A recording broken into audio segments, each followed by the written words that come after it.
Hello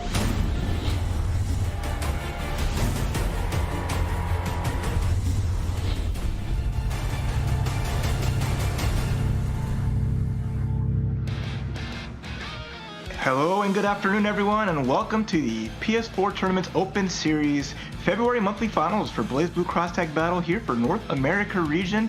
Hope you're all doing well. I am Raph, and with me is a Bonic Plague. How are you doing, dude? Yeah, I'm doing pretty well. We had the EU matches a little bit earlier, and that stuff really got me woken up because we saw some crazy things going on. But you know, North America is actually looking a little bit different this time. It's looking a little bit more standard to what we've seen previously. And I mean, to give you guys an idea of that, we got this here for you to get you caught up to speed.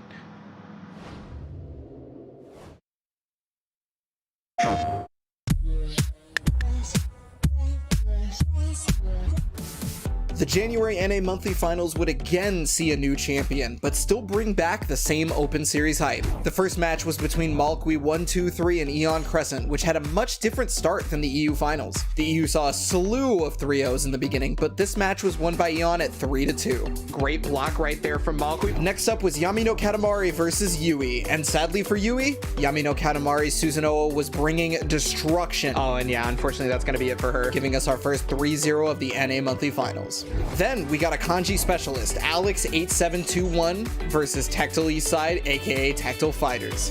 However, even after a character switch up and a round win from Tactile, he was still no match for the power of Alex. Jumping over to the semifinals, we would see two very intense matchups, Eon Crescent versus Yamino Katamari, and Alex versus Chop Suey 341. Both Yami and Chop would put up good fights, but in the end, Eon and Alex would move on to the upper bracket finals. Oh my goodness!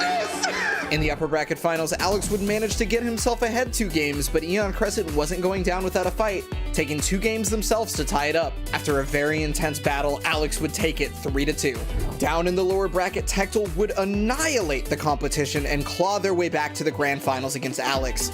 That momentum kept them going all the way to the bracket reset against Alex, and finally, the championship, crowning Tactile the NA monthly champion for January. And Tactile is going to be taking it!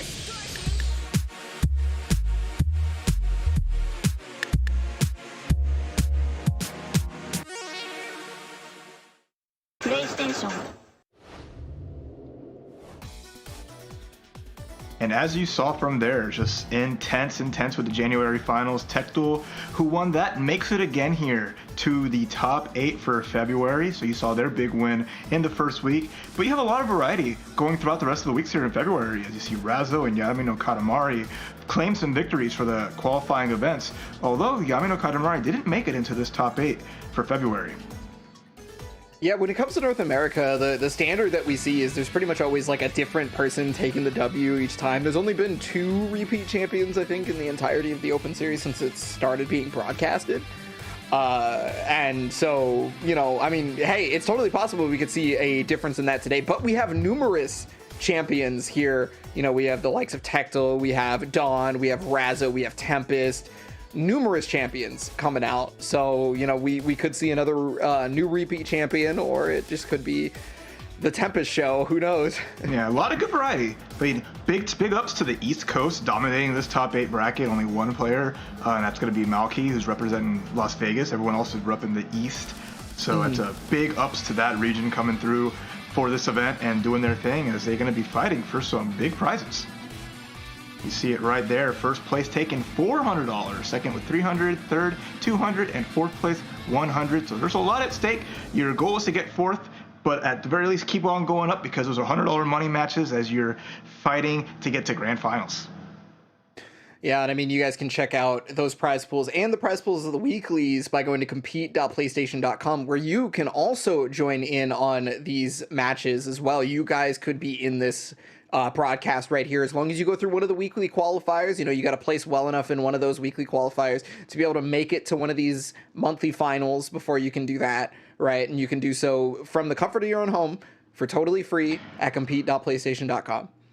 Yeah, so definitely check it out, because there's just so much fun and action, and I would love to commentate more people. That's why I'm excited for this month, just having so many awesome players, you know, on deck. A little bit of a change up from last month, but it just shows the strength of the region. You have a lot of players who can make it to this, and it just shows. And it's hard to say. Can Tactile, repeat his win? We saw Mr. Rowanism do it in the European side for January and February. Tactile was poised to possibly do it, and he's coming up first with his match against Chop. What do you think of this matchup? Yeah, I definitely feel like Tactile is probably one of the people to look out for this one, especially if Tactile has been, sticking with the Ruby Yumi. Tactile has been around for a very long time, and so in a lot of matchups, I usually put him over a lot of people. But versus Chop specifically, I do want to say that I would personally favor Tactile East side. I mean, you guys can take a look at the win ratios. 90% throughout the weeks that Tactile has been entering those weekly qualifiers, right? 37-4, like, come on. No, it's really good numbers. The math is on their side, just showing how many they entered.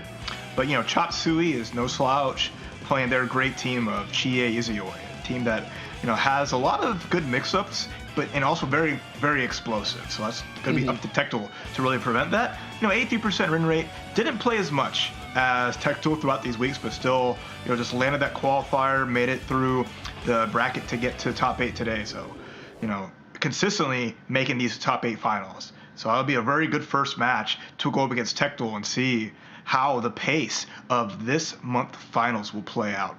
The first match always kind of decides a lot. Specifically with Chop Suey, I really like the team dynamic because of the way that the two characters contrast in a way that it covers their weaknesses, right? So like she is not really known to be able to get a ton of strong mix-up potential, right? She's known to hit you and hit you as hard as possible. Whereas like on the opposite side is Izuyoi, where she is known to mix you up but not hit you very hard. Given certain circumstances anyway, sometimes she can hit you kind of hard, but what happens is right there is Izuyoi deals out a lot of the mix-up, and then she has a ton of ways for you to get into power charge due to moves that have just a large amount of hit stun, so that Shie can charge that up and then do the damage that just deletes your character. I really like the dynamic, honestly. But the hardest part of it is it's so meter intensive to set up a certain thing. So as opposed to other teams where you might be able to be more free to use your defensive tactics like push block, you really have to spend it with Chie, even though you might want to use it with Izuyoi. Just that power charge from Chie, being able to bulk up and dish out more damage is just the biggest part of how this team is based up on. But you look at Tactile's side, it has so much control. It's a very fast team, it's heavy rush down, but at the same time it controls a lot of the screen space with how well their movement is and how big their normals are. The Chop Suey already doing a great job of being able to stop any anti-cross combo like decisions that Tactile is doing. He got a little bit of damage on Yui, but unfortunately one poor decision in neutral right there is going to allow Ruby to get the knockdown. Safe jump, but is it high or low? It's going to be the high. Cross combo activated. Oh man, this is going to be terrible for this character. Look at the damage. Scary having the CC left over. And the big part of Yumi as an assist package. Great character, good normals, very straightforward, but her 5P is one of the best, if not the best assists in the game. If you block it, if you're not push blocking it, you're in for a world of hurt and mix-ups. Yeah, on top of the fact that he was in cross combo, so all that damage was unrecoverable. That was just a super good situation right there for Tactile all around. Cross combo activated to try and hit Izuyoi out of the air, but nice navigation right there. Got away from it, dealt with the cross combo, and now he's got the hit on Yumi. All right, gonna put Yumi into the corner. What a mix-up. Wasn't quite in the corner, so was able to cross up using the assist from Chie, forcing the burst out. And just good mix on wake up. Not respecting the pressure after Tactile got a good burst. I think Tactile thought maybe he could get under the fireball right there, but no dice, and that's going to allow Izuyoi to be able to get away and put him into block stun right there. Gets the overhead. Oh, I think that's actually going to make it so that he can kill without burst being available to Tactile. He didn't have to use the extra bar to get the extra assault. Just finished the job there. I think got excellent timing, so he didn't get the marvelous bar, but still, it's looking really nice here. Chie just has to kind of just play it safe, wait it out. Had opportunities twice to feel it without giving, Tactile extra chances, but luckily, more hits followed and Chop with the first game.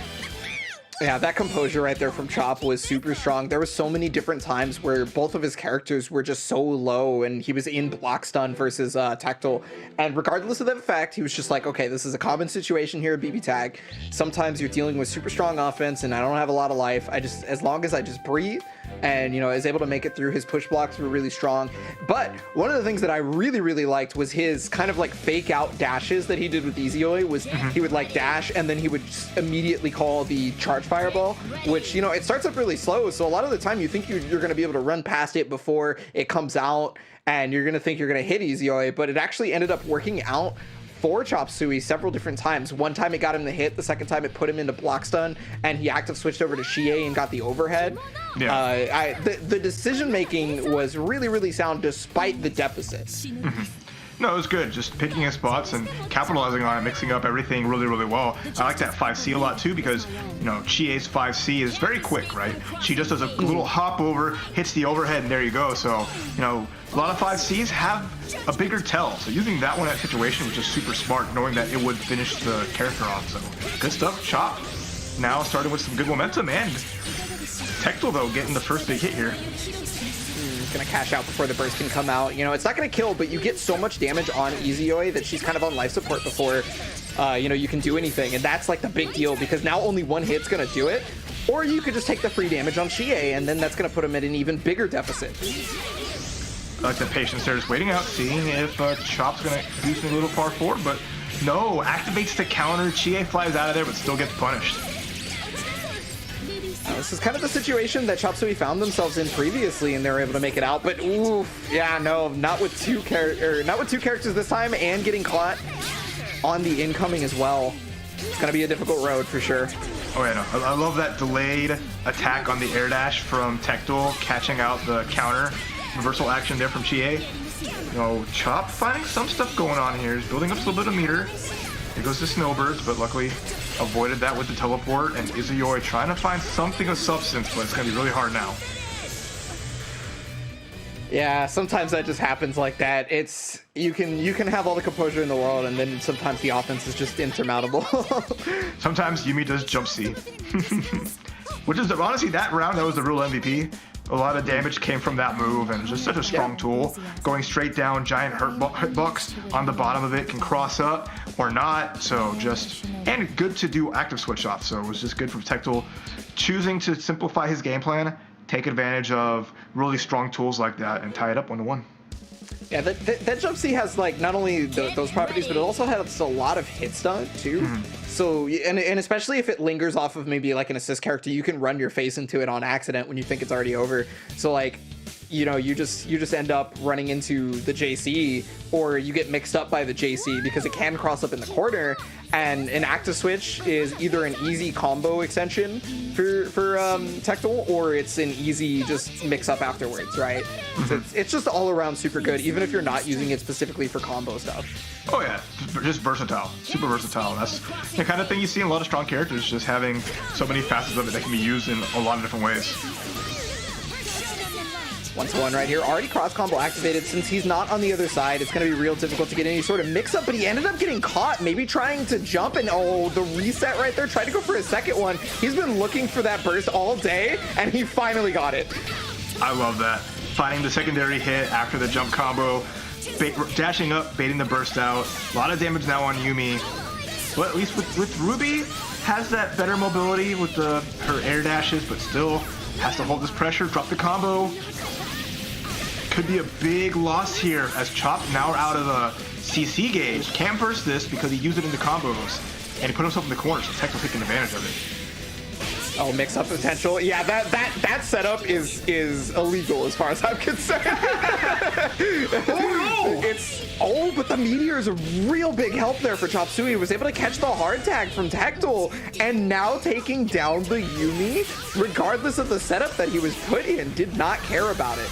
Super's gonna come out, didn't push block, so not able to get the punish. Yeah, a little wonky too being in the air, but good for Tactile to get out, building a little bar. Only level 2 in Resonance, so he's not gonna get a lot of health back and a lot of bar back, but especially with Chop getting these hits, has 2 bar. How's it gonna end this? I like going for the grab. Hadn't actually gone for it just yet, and despite that, Tactile was ready for it. Oh, drop on the combo though. Yeah, Tactile needs everything he can get when he does get a touch, so that drop on the combo is actually pretty detrimental. Ooh, I love that. EX Dragon Kick in the air to get on the other side. EX Dragon Kick, once done airborne, Chie retains her air action, so is able to land with an attack and then CC into pressure, so really smart usage of meter, because that meant Chop still had 2 bars to go into meteors or to extend pressure with some more EXs. So that was just a super good decision at the end there to put Tactile in pressure and finish it off to advance in the set 2-1. Tactile even tried to defend against it too. He tried to push block. He jumped up there to meet Xie air to air and push block, but still Xie got past. You know, the push block obviously it's in its name. It pushes you away after blocking, right? So the idea is that you won't have to deal with that cross up. You won't have to deal with the 50-50 left right, you know, cross combo shenanigans. But Dragon Kick has a lot of momentum once it has activated. So it just had enough, and you were jumping forward at the same time. It was able to make it pass. And Chop Suey capitalized off that beautifully. We are 2-1 now.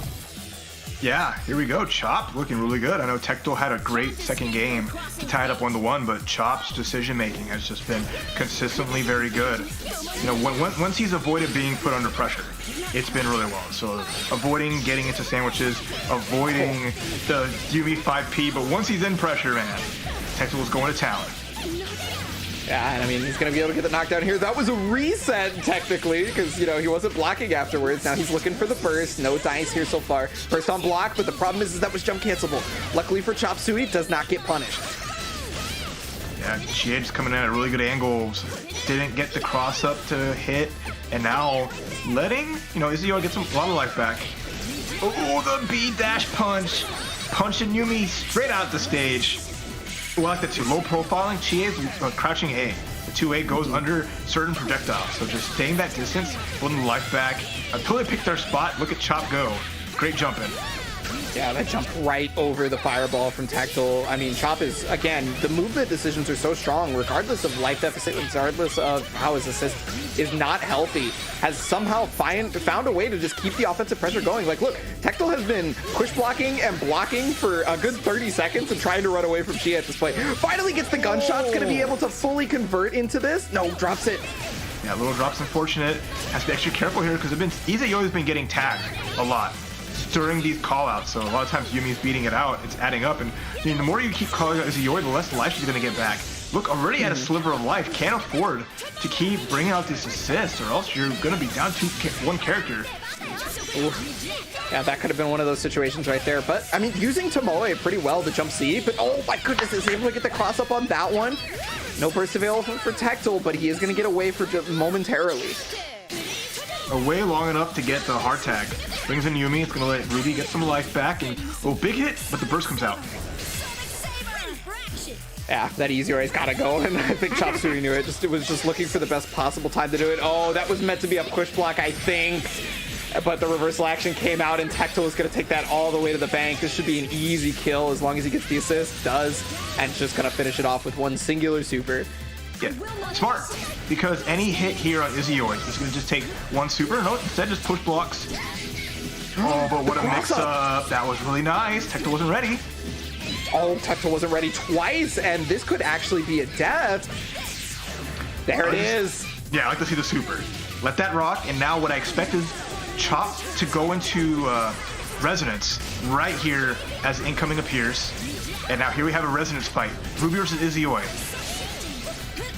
Yeah, these are 2 highly mobile characters, some of the most mobile characters in the entire game. They can move around the screen. You may see, honestly, them run away until the other's Resonance runs out. I think that would honestly be the best decision at that point, especially for Chop Suey, because he had to get all that bar back and all the health back at the same time. But the run-up from Ruby being the 2nd fastest character in the game, a lot of people aren't ready for you just to run straight at you, gets to the 5A and finishes it off.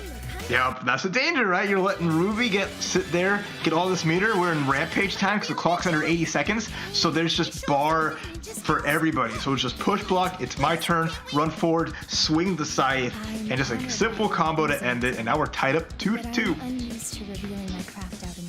It definitely could go either way at this point. It is not looking like it'll be a very easy fight for the next game.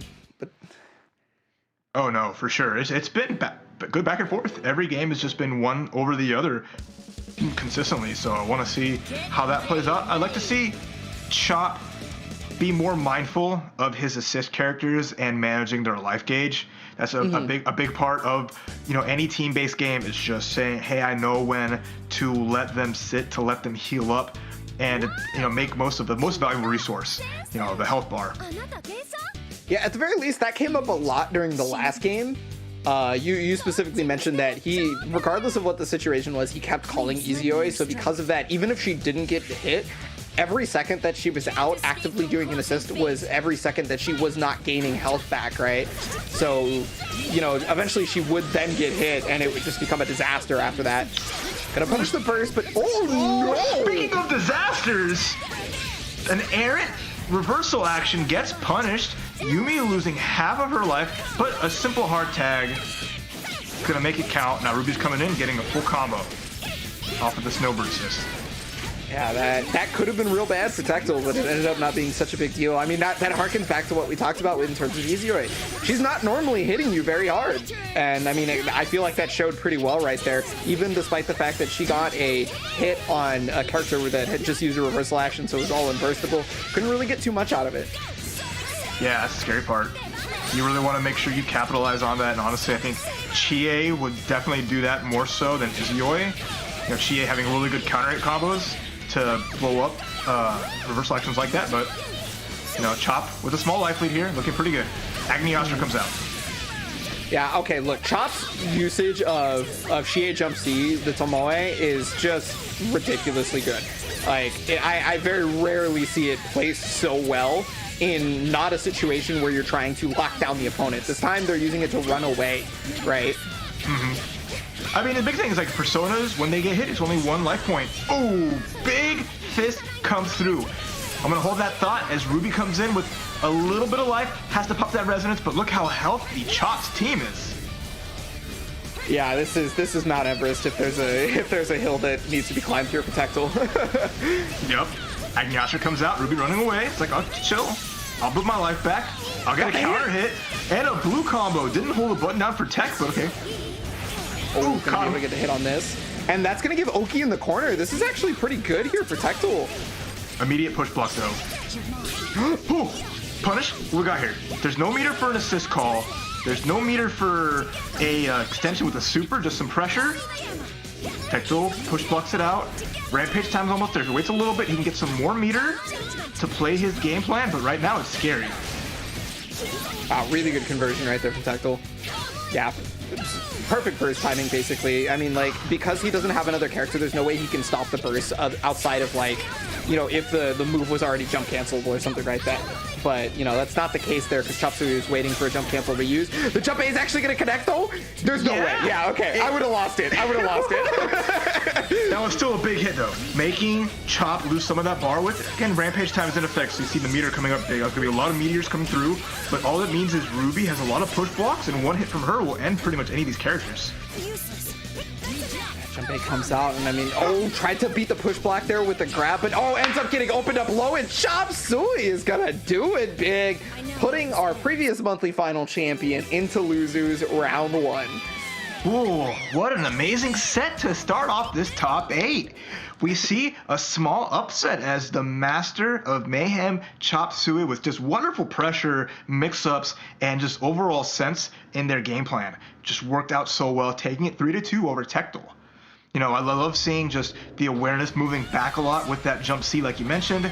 Using the fact that it's basically a disjointed hitbox, but it's a very active one too. So it's just very smart to use that going in, going out, and then just have to guess how Chie is going to approach afterwards. And because it is a persona normal, it cannot be push blocked. You'll push block Chie away, but you cannot push block the actual persona. So when you're blocking it the entire duration. So despite the fact that it was mostly being used for runaway, and to great effectiveness, I might add, when it gets used in runaway and somebody runs directly into it, it's still incredibly strong because you at the very least are locked out of being able to do anything for that few seconds. And if you push block, that takes away a meter from you for free, basically. No, it's overall super good. I mean, Tactile fought extremely well. I love waiting down the time until we got to Rampage time just so we can have the bar to play defensively but still retain a super just in case they got a clean hit. But, the fact that Chop had 2 characters over 1, was able to set up just really good sandwich pressure consistently anytime that Tactile would want to move forward with their sole character. So just that 2 character advantage meant so much in that final game. Yeah, you guys are going to see it. Chop Suey moves on, and that was a close start to Open Series here. I mean, normally in the first round, you see a lot of like 3-0s as we get the competition level, you know, more level. But in this bracket in particular, there is a lot of people who are of the same level, I would say. I feel like there's going to be a ton of close matches. Like you might see like a 3-0 still, but like it'll be one of those things where it's like a 3-0 with the characters barely alive kind of deal. You know what I mean? Oh yeah, for sure. Especially just as seasoned as these players are, it's going to be a lot of that back and forth, like you mentioned. You know, blowouts can happen. It's BBTAG, it's fighting games. You know, all it takes is one good momentum and a lot of good mix. The blender is strong in BlazBlue cross tag battle. So even the good decisions you might make, it's just all it takes is one bad one and it explodes. But our next match, Cisco, the Cisco going up against HBK Man. We got another fun match heading up here. It's Cisco with their squad of, your favorite character, Mitsuru, and you got Batista on the back.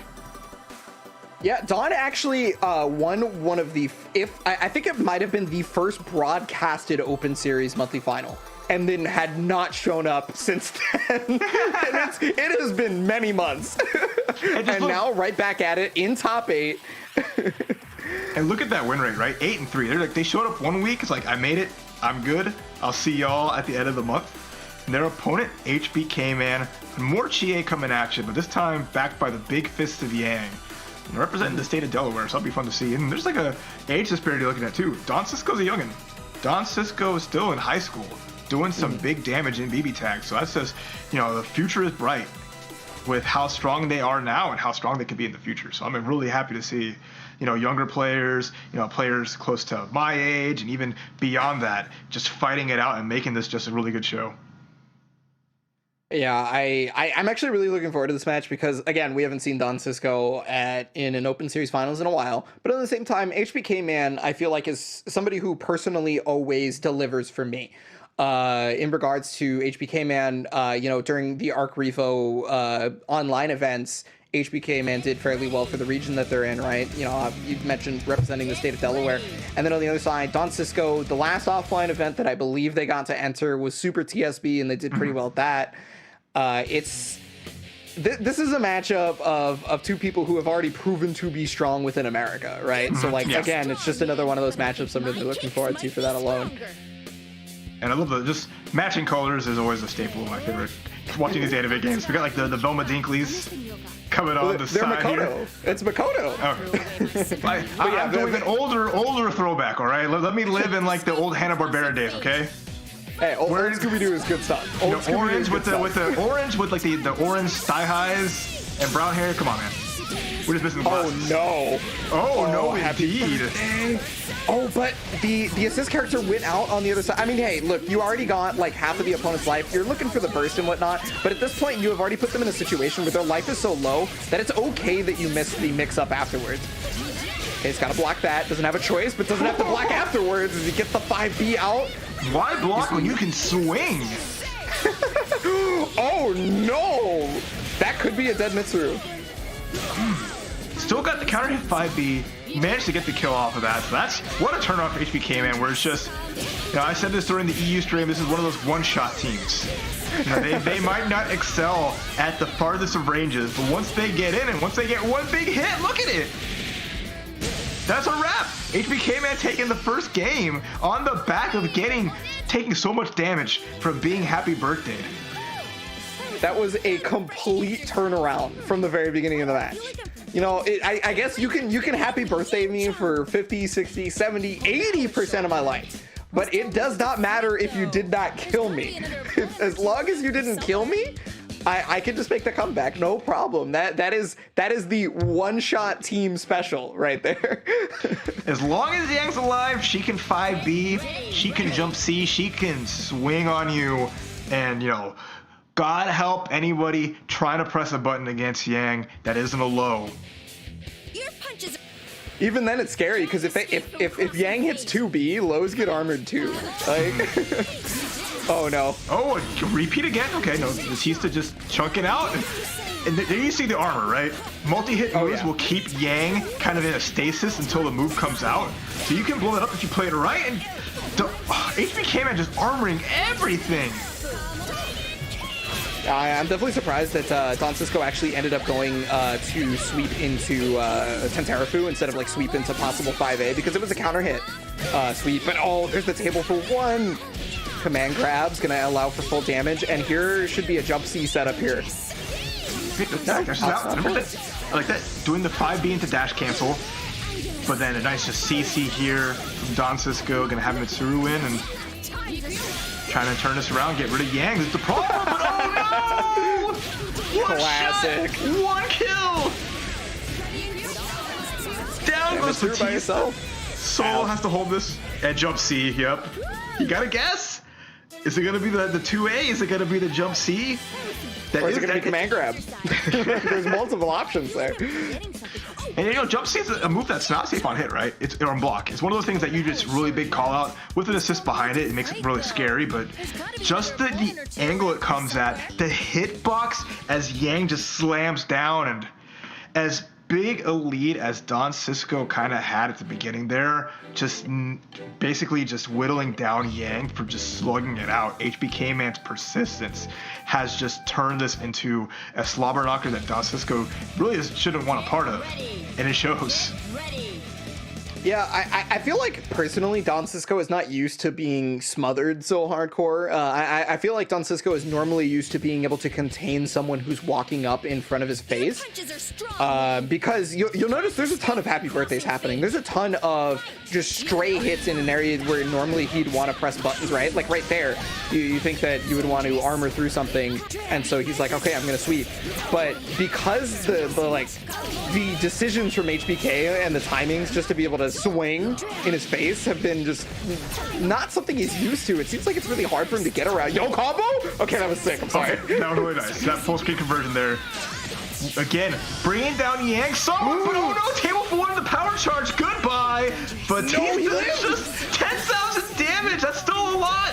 That's so much. He just melted because the command grab at the power charge into the anti-burst. If there would have been a burst, Mitsuru would have appeared and just disappeared.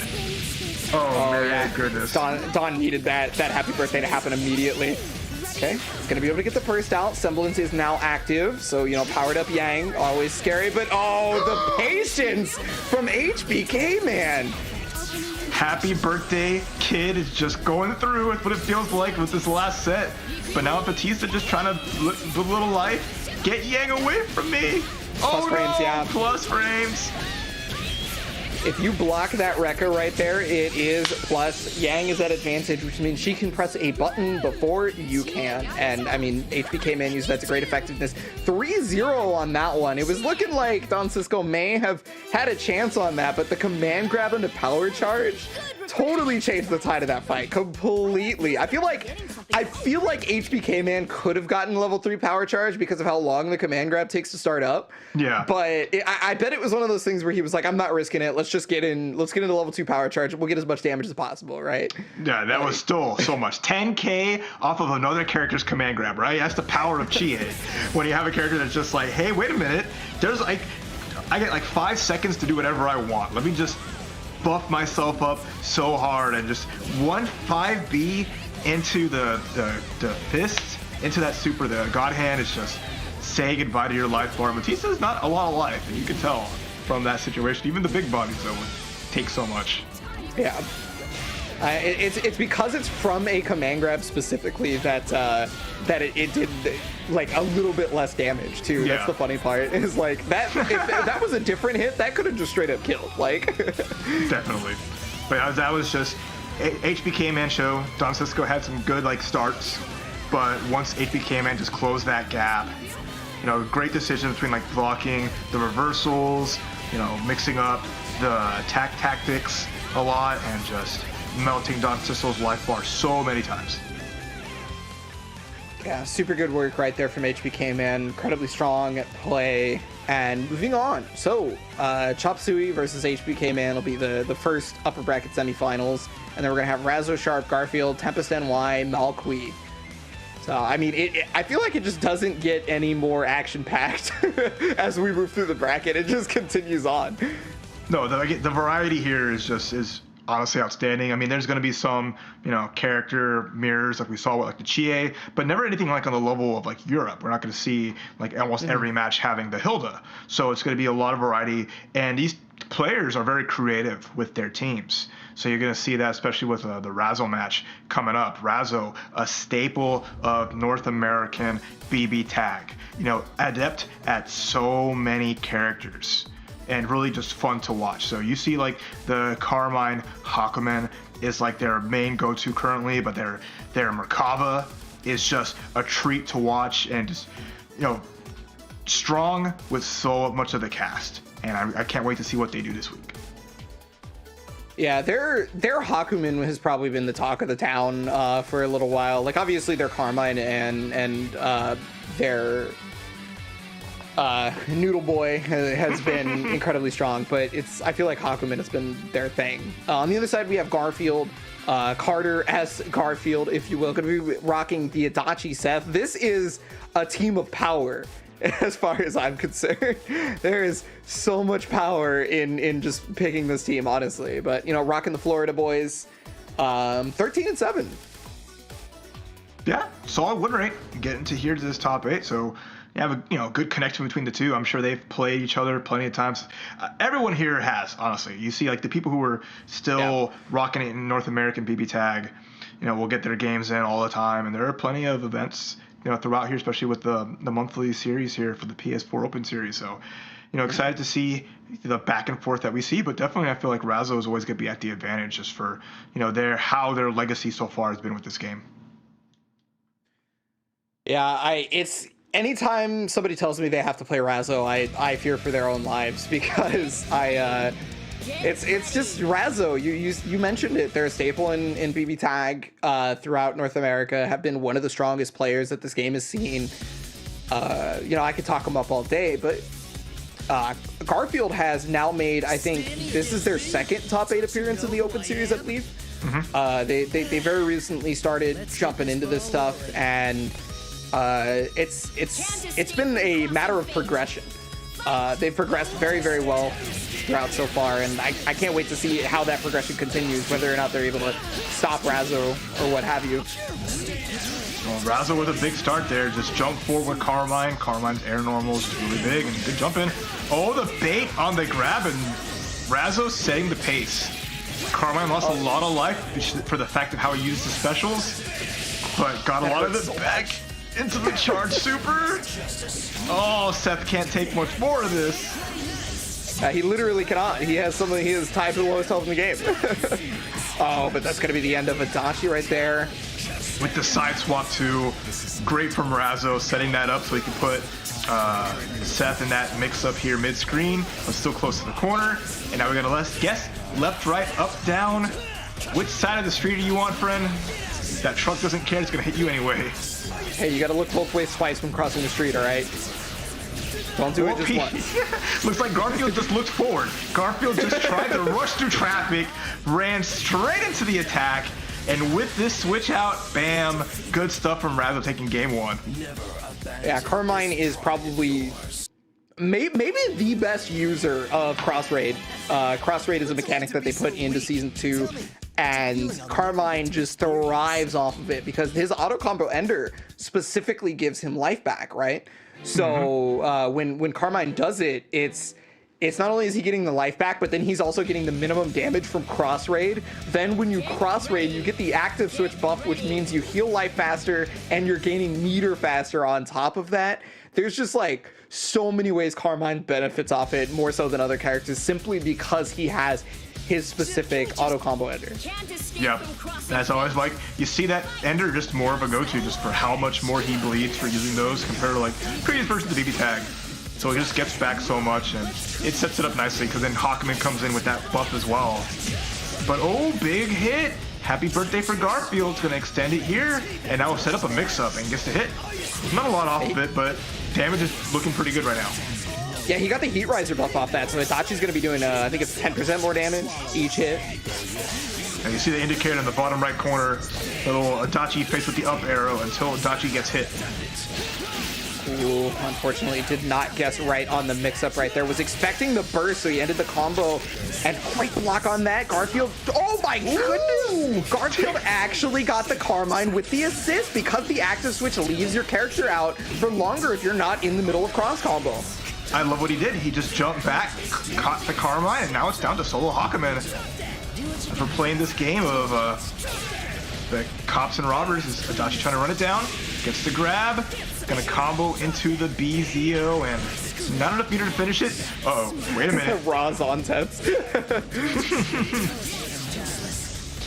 All right, sandwich time. We got here. Yeah, super good job right there from Razzo. They got out of that beautifully.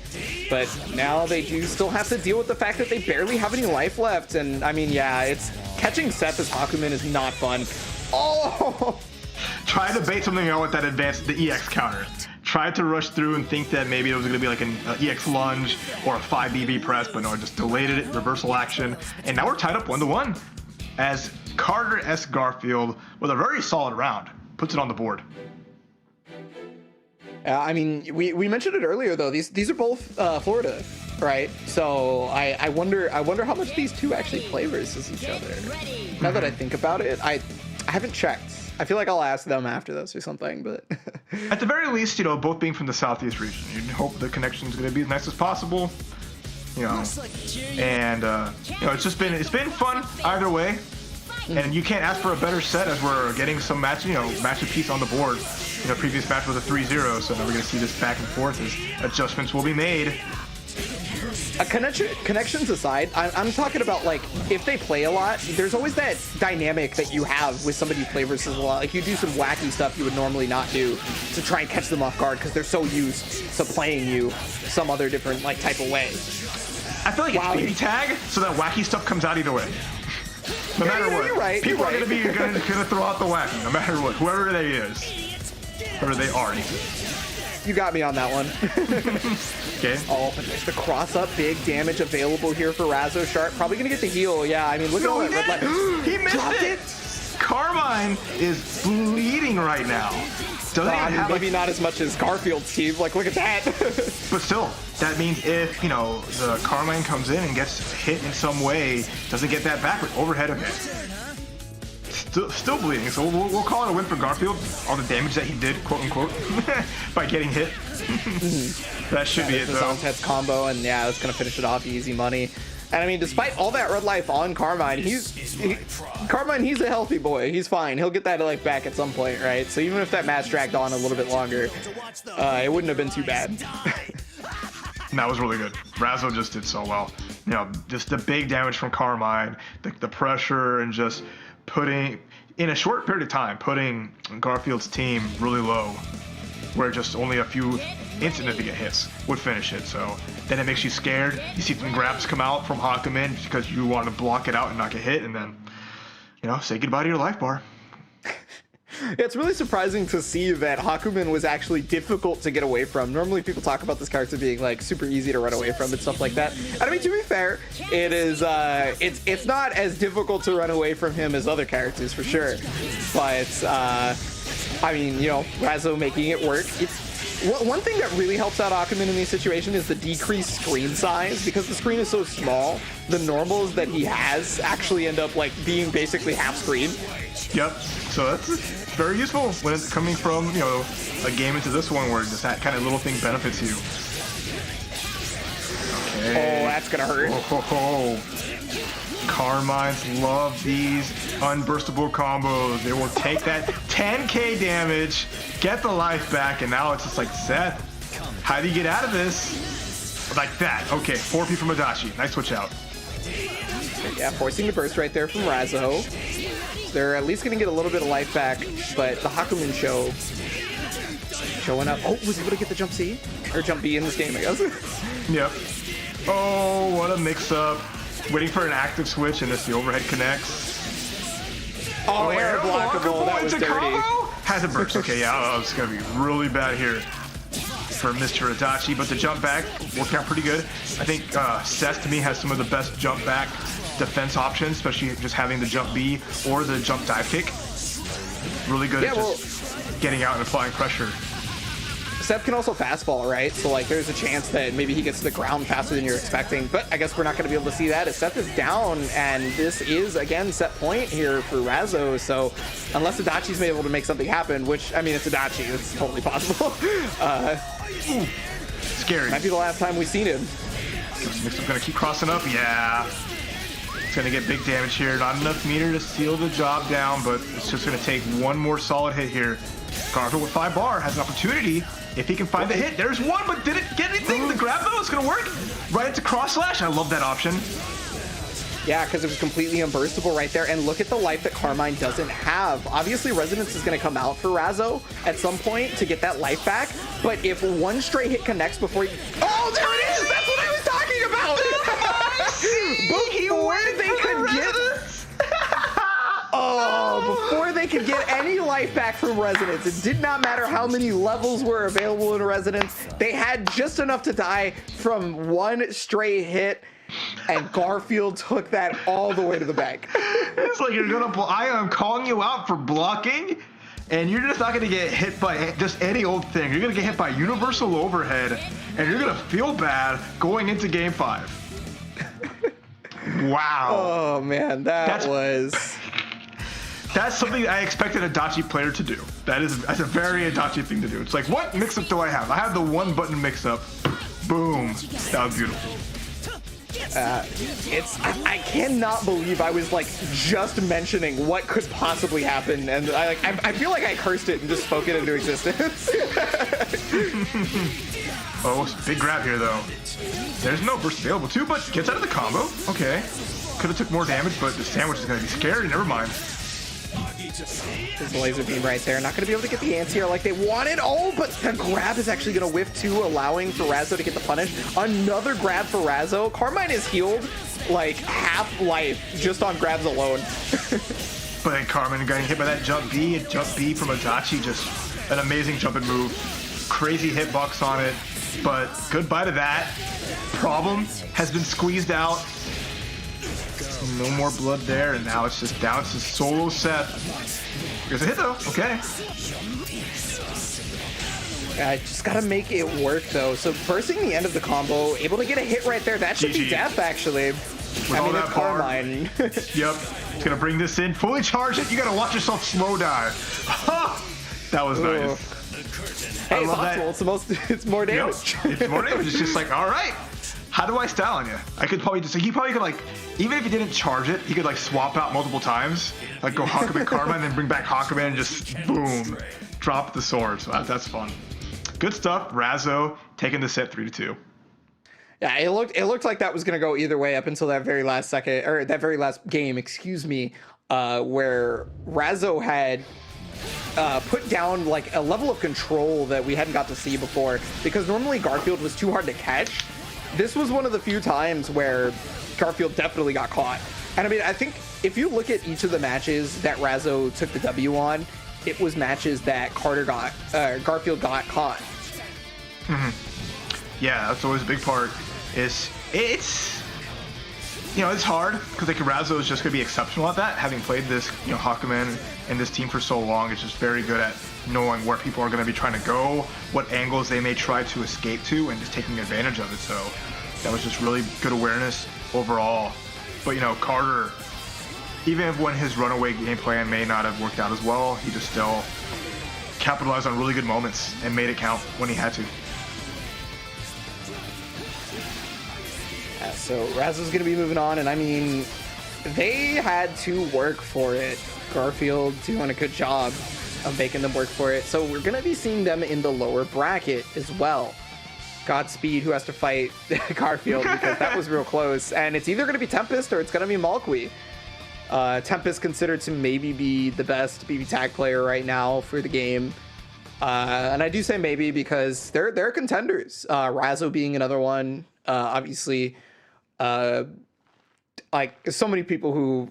At this point, the skill gap is not so wide that I could probably talk about a number of people in that vein. So. Yeah, And that's where you see, again, coming back to how this top 8 bracket looks, right? You see a lot of different people compared to like last month, just because that level of play is so high, and there's a possibility of just so many people moving in and out of these spots. And that's just a testament to just, again, that overall NA skill level here in BBTAG. So Tempest versus Malqui. Tempest, again, out of New York.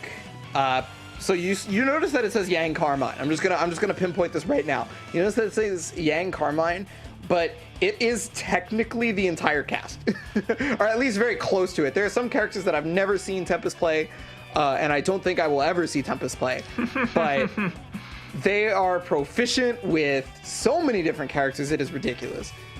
Yep. And that goes just to show, again, just having played this game at such a high level for so long and playing the matchups. And it's not something that you see very often in a game like BBTAG, but very able to pick a team that best suits fighting their opponents extremely well. And this time with Malky, aka Mal Clack Clack, Mr. Las Vegas himself, playing the Adachi Yosuke. And Yosuke just being super high mobility. That's like the fun part of this team is you have the backup of a great assist like Adachi in situations, but then you have the most mobile character in the game with great mix-ups, can't take a hit, and it's death by 1,000 cuts because it doesn't do a huge amount of damage, but it's relentless. So we'll see how good that Tempest's defense is, which is really honestly super good. He doesn't let his opponents get a lot of opportunities. So I think for me he's just one of those players that plays a pace and sets it extremely well, knowing at times like I'm just gonna hang back, air dash backwards. I'm gonna let you move forward. I don't care because you're not opening me up. Exceptional at that. So we'll see how well Malky can break Tempest open. Yeah, I feel like versus Adachi Yosuke, pretty much anybody can get opened up, because you mentioned it a second ago. Yosuke is a character that is particularly good at creating a mix-up situation. Yosuke can just get to the top of the screen and not deal with some stuff, and then you, out of nowhere, you were immediately in a cross-up situation, like right there. That it wasn't Yosuke that time, but I feel like this team in particular is just really good at that all around. Mm-hmm. Oh yeah, you'll notice that Malqui is backing off, like trying to expect the armor, trying to expect the 2B, but oh no! The unblockable setup! So even if you forward tech, the command grab is still gonna connect on you, and if you try to jump out, the pinwheel hits you. It's real dirty. Might see it first on block, honestly. Oh no, it's on hit. Oop. And then just the jump B, but on 5C, on landing, gets punished here. Now Tempest is bringing this around. Just overall solid pressure, but 2B not fast enough to stop Yosuke's jump in on the air dash. That was one of the rare times where I feel like somebody used a low health assist as bait, because Malqui, he actually ended up jumping over while having Adachi take the hit, and oh my goodness, I can't believe they're still alive at this point. Yeah, you're just fighting for your life. Did you see that setup though? He just jumped back with a Carmine, called the assist, got the hit as he jumped back, and then got some damage with the assist on it. That was just really cool to see Tempest, trying out different things. And one of those like, hey, if you're gonna try to tech on the ground, I know how to make you take damage immediately. So standing up, crouching down, however you want to block, Tempest will crack you open. That was just, I don't know, really I wouldn't just say surgical, but just relentless, but in a lot of different ways. Yeah, and I gotta commend the strong reactions too, especially at the very end from Tempest catching the jump C. There was no ability to cancel because the jump C didn't hit anything, except for it didn't cancel the jump C earlier with the moonsault. Just kind of let jump C rock, right? And because of that, Tempest was too far away and just immediately got a sweep to be able to get the punish, which is kind of a hard reaction because he doesn't recover very slowly, but he does have some recovery on it. Yeah, for sure. So it was good. I think giving Tempest too much respect, that's going to be, you let him take the turn and take the pace. So I want to see if Malky gets these hits and gets these knockdowns to just kind of force Tempest to have to take a risk instead of letting him just move forward and get those hits. Don't know if he's going to get a chance here, though. Luckily for Yosuke, they were able to get out. So unfortunately got to deal with the sandwich possibility. No, the 2B is going to hit and got Yosuke at the same time. That is a dream for Tempest. Yeah, you give him a freebie. You call that low health character with the low health, with just overall low health, right? And low health. It's just compounds. And this combo just going to do it here. Has a super. Boom. Tempest up 2-0. Yeah, that unblockable is pretty hardcore endgame. You know, you saw Malkui try to forward tech out of it, but it doesn't work like that, unfortunately, because Yang actually ends up pushing you back into her own arms. And then again, like we said, if you try to jump out, you end up getting clipped by the pinwheel during your jump frames, which you cannot block during those. So it's just like... It's just a tough. Terrible situation. Yeah, it's like one of those things that it helps out for characters that have the counter reversal actions. So those are usually like throw invulnerable and you'll be able to break out of there, since any other reversal action will just get baited out due to the fact that the active switch makes it so only Yang gets hit, and then Carmine comes in for a big unburstable counter hit combo. So there's no good win-win unless you're a certain character in those situations. Either that or you have your other character available to you, because you can at the very least burst, right? Yeah. Like that's what you can do, is you can try to like burst before the setup finishes so that they don't even get that type of knockdown. Or, okay, so right there, I actually think if Malkui teched backwards, they would not have gotten command grab, because they were not close enough to the corner for that to have been like one of those things. But he has been forward teching almost every single time. Yeah, and honestly, I don't know any BBTAG player that doesn't like love it when their opponent is just always forward teching, because that just makes the Oki just so much easier, and it makes it so much just setting up sandwiches, all that. It's just you are asking, invited into the living arms, but a corner steal. Nice Oh, okay. Was able to get the hit on that one. Over the drop, unfortunate. Gonna get into semblance. And the 5A anti-air! Who do you think you are, Yumi? Well, I mean, you know, when she is in semblance, it does get that vertical extension. So I totally understand why you go to that a lot. But able to JoJo pose. Okay, that gets him out. Yeah, what a snipe. Interesting. Goes for cross slash just to get the full conversion instead of that. That's you go for cross right here? Interesting. Okay, does it? I like that option. All right. Active switch bonus. Now you can do a little bit of mix-ups here. Tagged Yang, but you know, unless you take out Carmine, it's going to be like the huge threat here. Yeah, I like the decision on wanting to try to use 4P, right? That's one of the better assists at being able to just, snipe out a character trying to stop a dodge. Excuse me. Yeah, that's gone. Dead and gone. No! That's 2 games in a row where Malky's assist calls just end up having one of his characters deleted, and then the other soon follows. Tempest with the 3-0.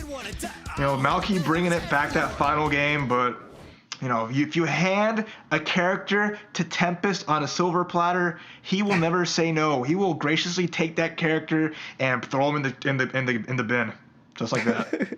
That looks delicious. Thank you. Shunk. Just that meme of just a plate getting thrown in the garbage can. Yeah. So I mean, I mean, Tempest really showed one of the stronger options in being able to deal with Itachi Yosuke for sure. I do want to say that Malkui could have gotten out of that very last command grab setup had he not teched forward. I think he was far enough away from the corner that teching back actually would have gotten him away from Yang, but I guess I'd have to see it again, you know, to know for sure.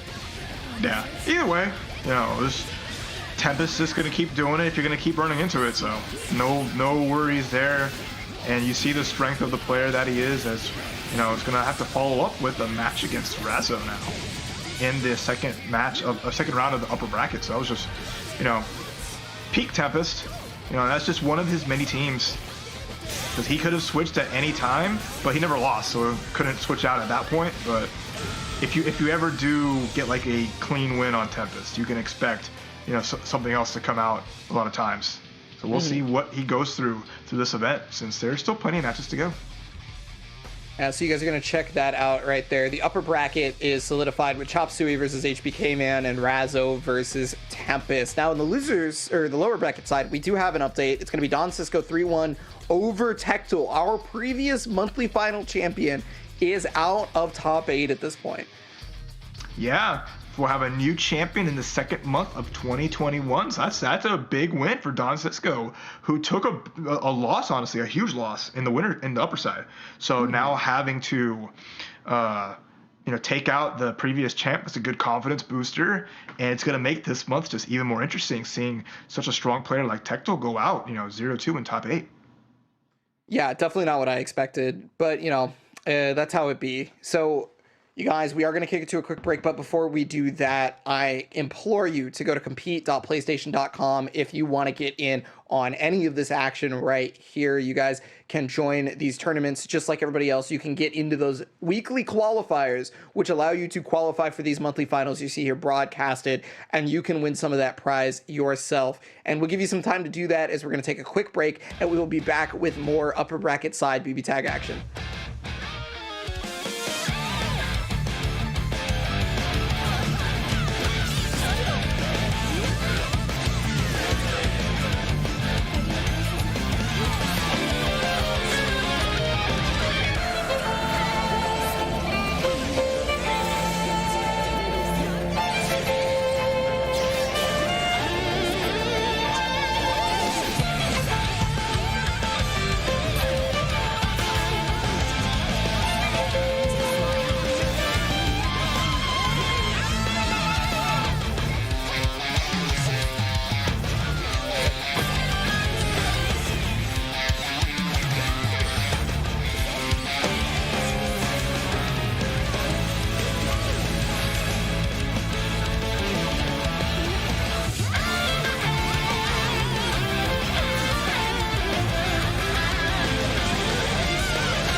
And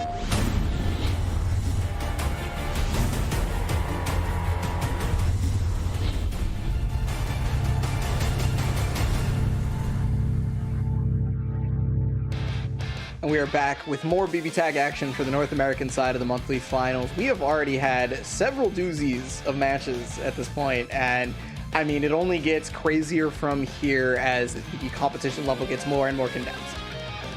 Yeah, it's been a lot of fun, and we're going into the round 2 of the upper bracket, but we saw like in the first round we saw 2 3-0s, 2 3-2s. It's just been, you know, back and forth, and then just a clean cut like match count, but at still at the same time staying like very competitive. But now you see in the second sets as we have Chop versus HBK Man, so it's going to be a Chie mirror for our next game. And then on the bottom side there of that upper bracket, Razzo versus Tempest, so 2 of like the strongest players in North America and the world fighting it out to make it to winners finals. Yeah, no matter which one goes at this point from either side of the bracket, I guess I can't say I'm surprised because, like, especially with that lower part of the bracket match where it's Tempest versus Razzo, I feel like those 2 are like the talk of the town a lot of the time in BBTAG. But, you know, first up, we're going to have Chop Suey versus HBK Man. We got to know what the chat thinks on terms of who's going to catch this W right now. A moment ago, just watching either of them, yeah, I don't blame you guys for 50-50 on that one. I really don't. Like, well, that's what we're gonna see is 50-50s. This match is gonna be mix-ups aplenty, but the damage skews more towards HBK Man. He has the slight advantage there with the Yang. So Yang, you know, benefiting more from the up close and just really, we saw what HBK Man did in his first set. It just was crazy, making these big damage conversions early on, whereas Chop, a little more methodical, a little more taking the time, especially because with Izuyoi has to open up character a little harder for me, in my opinion, to open them up with her, but the damage isn't as high when she accomplishes it. So I want to see how Chop can, you know, match the damage output, or at least put on the proper pressure. Yeah, I feel like it's not really a name of the game for matching the damage output for Chop Suey. It's more like being able to just negate Yang's game plan, because Izuyoi has such strong movement that she can just get around the screen without Yang being able to stop her. And I mean, we're seeing a bit of that right here. Like, it eventually just got into power charge mode, and look at the extra damage. Why is she doing so much damage? That's power charge. We it's not often you see, but every time, the first time you see it come through in a match, your eyes just pop out of your heads like, wait, the what? Yeah, and again, that's one of the reasons why I don't think it's really a damage racing or damage matching thing for Chop Suey, is because at the end of the day, he has Chie just like HBK Man does. So at the end of the day, he has the same amount of damage. Well, he matched it. Again, that's converting it with Izuyoi, right? Finding those spots and forcing it. Whereas, like, again, it's just, it's interesting to see the angles that he'll take and make it count. So in that round, definitely just found the relentless pressure with that extra movement that Izuyoi gave, and then just putting on some really good mix-ups from just that high mobility that she has. Yeah, not just the mix-ups too, but basically negated Yang by just not allowing her to do anything. Where, like, you didn't see a single armor get activated, you didn't see an anti-air happen. Izuyoi was either on top of Yang or nowhere near her, and it was all at the right moment. But I think my kicks might be stronger. But we'll see. HBK Man has a lot of power in that tank, so once he can slug it out and force their way in, you know, it took a bit of damage in their first set in the upper bracket to get in there, but once they got the hits, the momentum was just rolling. So it's just like, it's eventual that bridge will break, that Chop will just get hit, and then it might be downhill from there, but let's see if he can avoid it. I just love the dynamic of watching them both hit Dragon Kick as their assist, and like seeing the other Dragon Kick come out directly afterwards. Just very, very Hokuto no Ken-like, just crossing the kicks. Ooh, wow, okay. Let's Chop it out, and so it's just a jump over with the assist. Very nice. Oh, baited the throw attempts right there. It's going to be able to get level 1 of power charge, so it's not an immediate death, but I mean, you know, it's still a lot of damage on that Yang, to the point where she is going to be in the back for quite some time, just getting some of that health back. And oh no, Chie is taking huge damage here. Big drop though.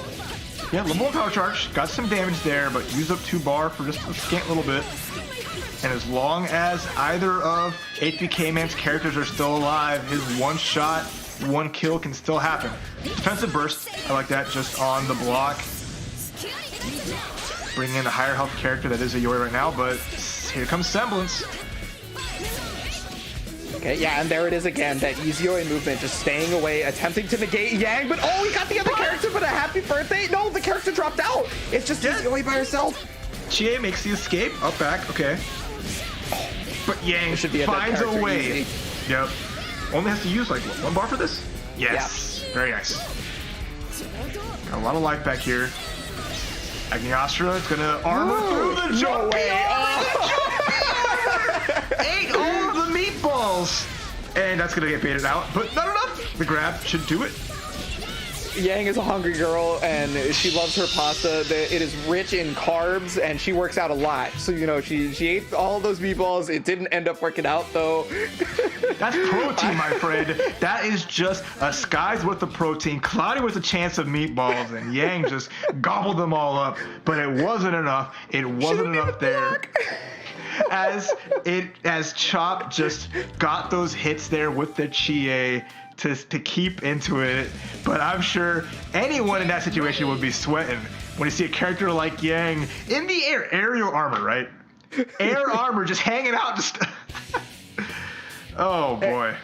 If the armor had not run out by the time he had actually hit Chie, he could have comboed into Astral, because it would have been jump C, super cancel into Astral, and he would have won that game. It would have been a completely different like match.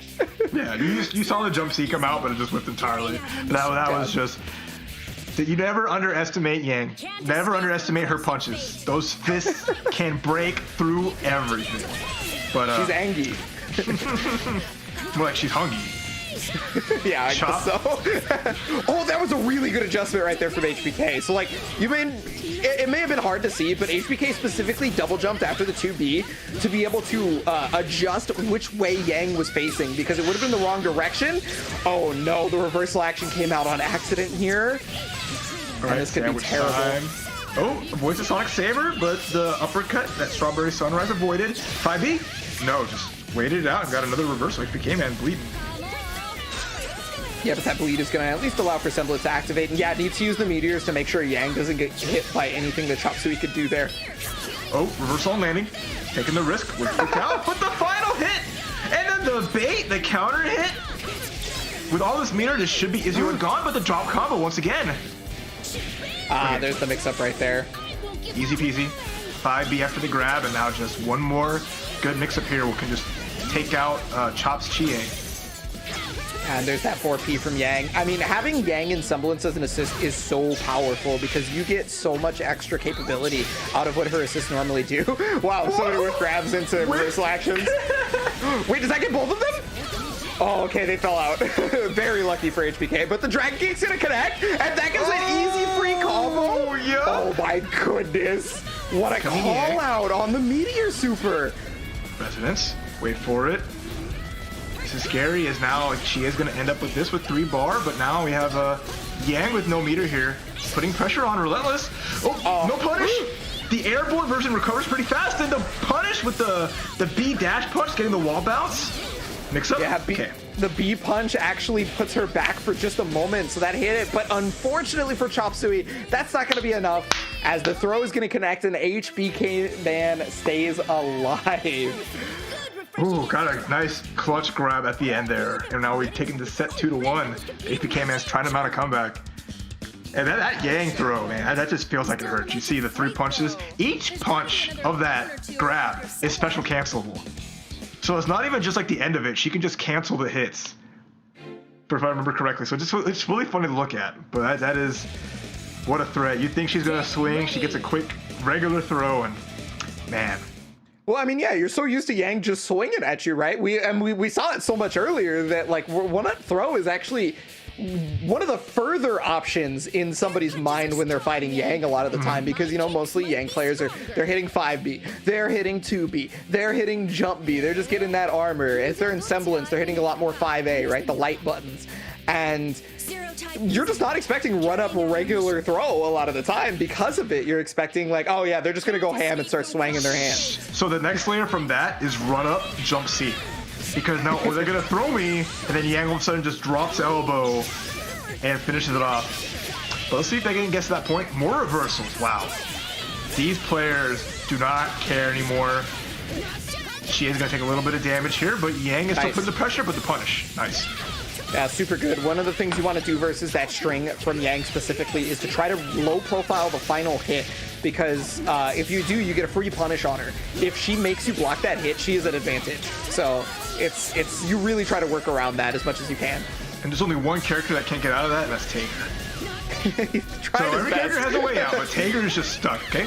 You get stuck, 5C, gets blocked, and now here comes the pressure after the reversal. And it's going to get some damage off that because burst is available right there for HBK. The thing is though, HBK's Yang has a lot of red life available to her. So, I mean, one touch could actually just kill this character for free. Yeah. Oh, and this is unburstable. I would just, use the 1 bar. God hand. Boom, nice. All right, all down to solo Chie. Level 4 resonance though, but that could have been super dangerous. Cross combo and resonance activated at the exact same time, so it froze the screen. What a combination! The slash with the drag kick behind, with the sliver of life. Here comes the Agniashra reversal. Are you kidding me? And wow. The recklessness was on display. That was, if you can count how many reversal actions, I definitely well over 30 total. That whole set of just pressing those buttons through and just trying to get people off each other. That was just that got to the point of just mass disrespect. And that's how you're gonna be sometimes. I am genuinely surprised that there was just enough of a gap that reversal action was able to come out instead of push block. Like, you know, there are gaps in that super for sure, don't get me wrong. It's just that it was exactly when Chop Suey needed it. And it could have been really bad if there was a block, but at the same time, hey, works out in Chop Suey's favor as Chop makes it to the, upper bracket finals. And there was that JB right there just going through all the meatballs. Yang, she was satiated her hunger, but unfortunately her thirst for blood was not satiated. But look at the call out right there. The dragon kick, that was so good, dude.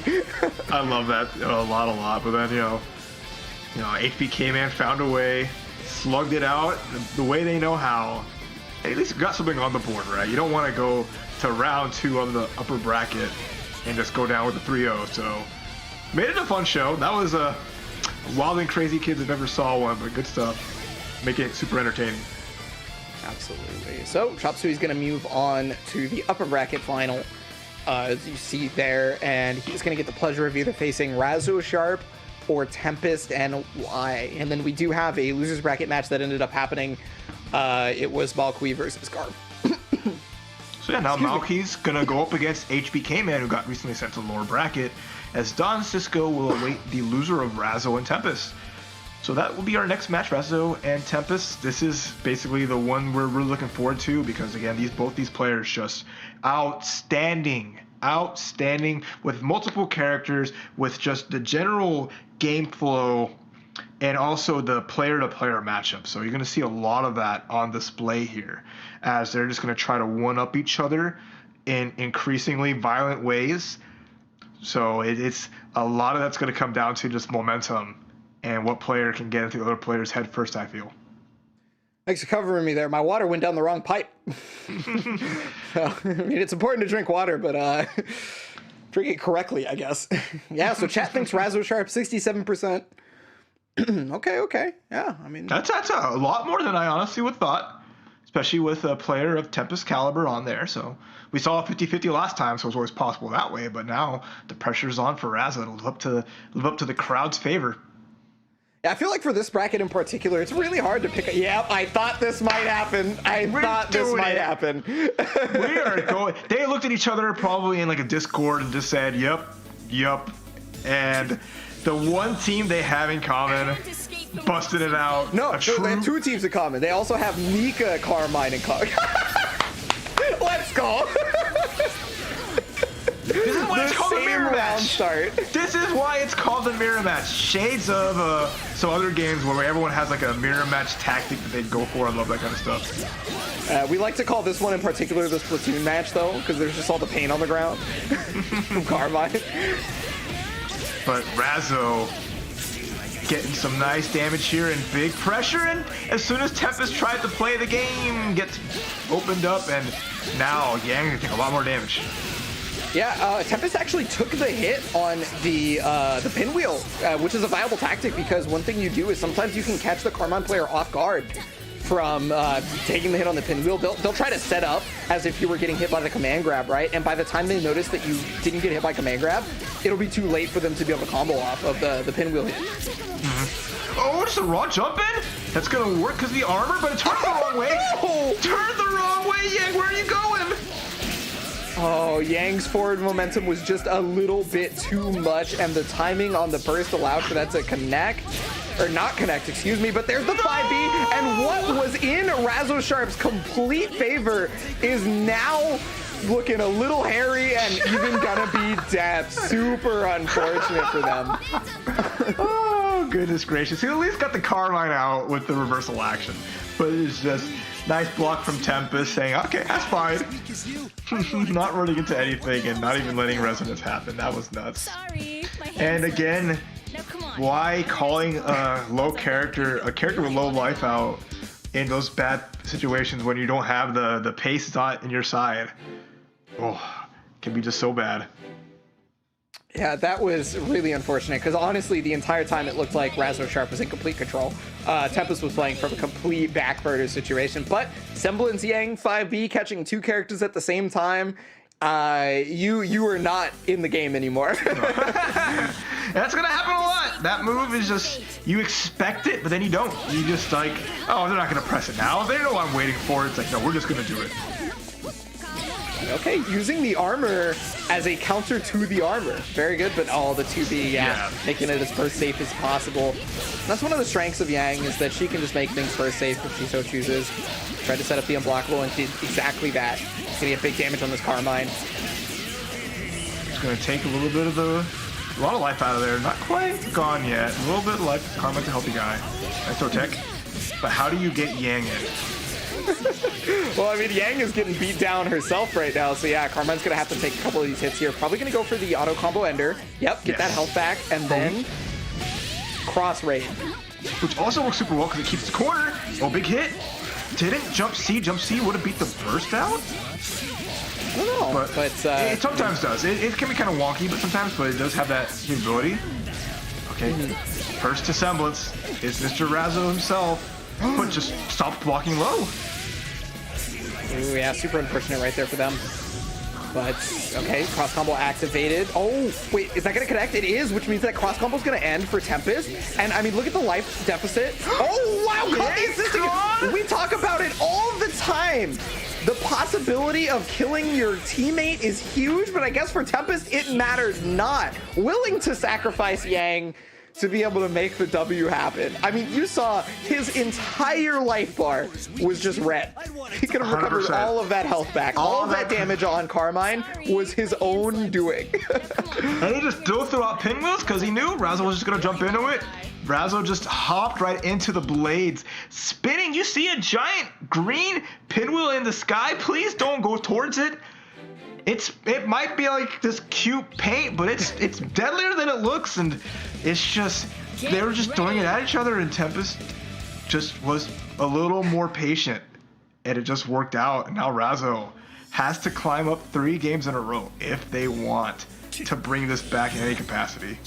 It's so crazy because they're like in control at the very beginning of most of the matches, or if like they're not immediately in control, they find a way to get out of the poor situation, right?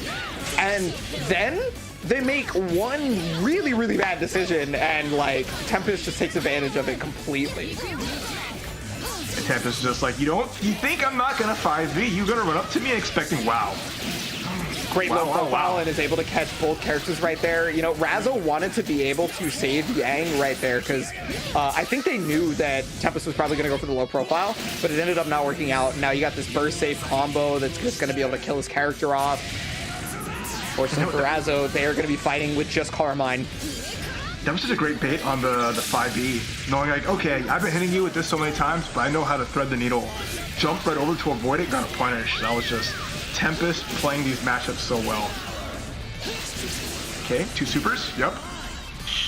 Oh, gonna go for 3, wait it out. Yeah. Just wanted to make sure that they got the meter for the 3rd super on that one. I could totally understand that. Gets the 10K. I'm not 100% sure they needed to use the 2nd Blood Prison, but maybe I'm wrong. Hey, better safe than sorry. That's always the main thing. Wait out, what a jump back. That was cute. I like that a lot from Razzo. Has to find a way to get some life back. Gonna finish the auto combo. Squeeze him. Yeah, because I mean, Tempest is gonna get a lot of that life back from their own resonance, right? And now, so you're gonna need that life to be able to throw your own blood at this point. Oh, using the JC to try and bait any sort of anti-air. It ended up trying to be a low profile from Tempest, but it did not work out. The pinwheels are clashing, and there it is! Pinwheel, he did it! His blade was sharper, and it just found its home. It was literally down to pixel apiece between both, and it just like, you know, God, guide my hand, guide my blade. My hand slipped. Now come on. You're next to So if Razzo did not have that blood pool on the ground, that may have still missed, and we would have still had that that interaction where they're both tossing pinwheels or trying to call like, you know, blood pools and things like that. If that blood pool was not there, I think it would have just been more clashes and we would have just been jumping around a lot. But because that blood pool was there, was able to catch Tempest sleeping and just finished it off. With no health left, none. That's the Carmine matchup, right? That's just Carmine against Carmine, giving up all of their life just for that one hit. I mean, hey, you kind of need that to happen though, because like you were down 2-0, right? You definitely need to make the comeback somehow. Oh, nice 2B. Here. That was really good. Reversal connects, but the active switch was just on point. Really good there from Razzo. Gonna eliminate Carmine so quickly. Carmine just gone already, and now here we go. Oh, tried to do some cute stuff. Run up 2B. Yes. Yeah, basically just wanted to get Carmine out because of that red life amount, right? And then, I mean, you're going to burst there because that's a burst safe point, and all you got to do is just be able to navigate with Carmine right here, and it'll be okay. There's the 2B, but no full conversion, unfortunately. After the 2B, that was great. And punish, that was a good punish. 2B whiffing is a lot of recovery on there. nice hit. Yeah, oh wow, the backdash actually making it happen. Oh yeah, whip on the 2B. The 2Bs are coming out left and right at this point. The second 2B will always win. You make 2B whip, Yang's a sitting duck. Cross rate, get some of that life back. Okay, Carmine. Oh, EX. that was nice. Oh, No. she's gone. Say goodbye. No meter required. What's the setup here? And now it's an even match, basically. Gonna activate that resonance. Oh, Probably no, thought it was side. gonna be the other side. Probably thought that was gonna be cross up, and GG. you have enough bar to be able to finish this off easy. GG. Wait a minute. No! Tempest. Oh my no! goodness. Oh, Okay. there it is, the Yeah. sunrise. Just okay. You want to keep playing this up back game? Just casually runs up, uppercut. Oh man, Tempest with the 3-1 victory. Man, I was fearing for Tempest's life right there once he didn't get the super. Razzo jumped out, was trying to get some distance, trying to get the composure back, because they probably weren't ready to not have died, right? Like most people in Yeah. that situation are like, ah, dang it. And then you notice that, oh wait, I'm not dead. But that's the thing though. So you're not dead, but Yang has bar. You can't really throw a grounded pinwheel as Carmine because Yang has burning gold on deck.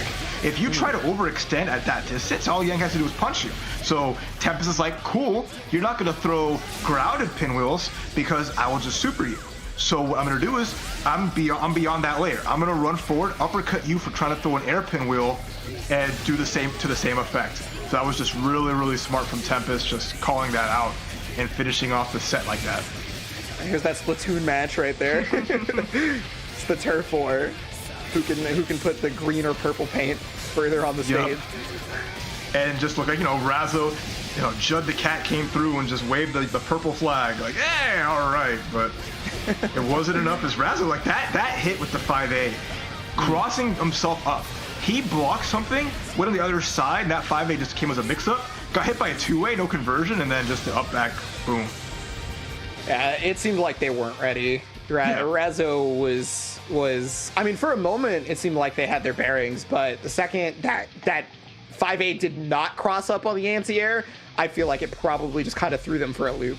But, I mean, whatever the case, Razzo's still in the tournament, having to face Dawn, Cisco, and we have another match that happened. HBK Man is going to be taking it over Malqui 3-2. Very close set. I can only imagine that Razzo versus Dawn is probably going to be very similar and close. But our upper bracket final is solidified. Chop Suey versus Tempest. That's going to be a lot of fun. You get two really fun players, two unique teams, and it's going to be a blast when we get to it. But so far it's just been a wild ride, and the lower side has to clean up a little bit some, and we'll get to these final matches very soon. But before then, always hit up compete.playstation.com. Make sure you sign up yourselves for the March weekly events so that you yourself can participate in these events, have a chance to be in these monthly finals, to compete against these amazing players and take home a little bit of that prize. So we already see that Tempest and Chop are already going to take home at least $200, either one. So that's always a really nice part, and matches from here on out are just going to be increasing more. If you want to be a part of that, sign up below, and there's other games as well. So if you play other fighting games or even FIFA, that's here for you. Yeah, so with that in mind, guys, we're going to take a short break while you sign up for hopefully the next one, and we will see you in just a moment with the upper bracket finals.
All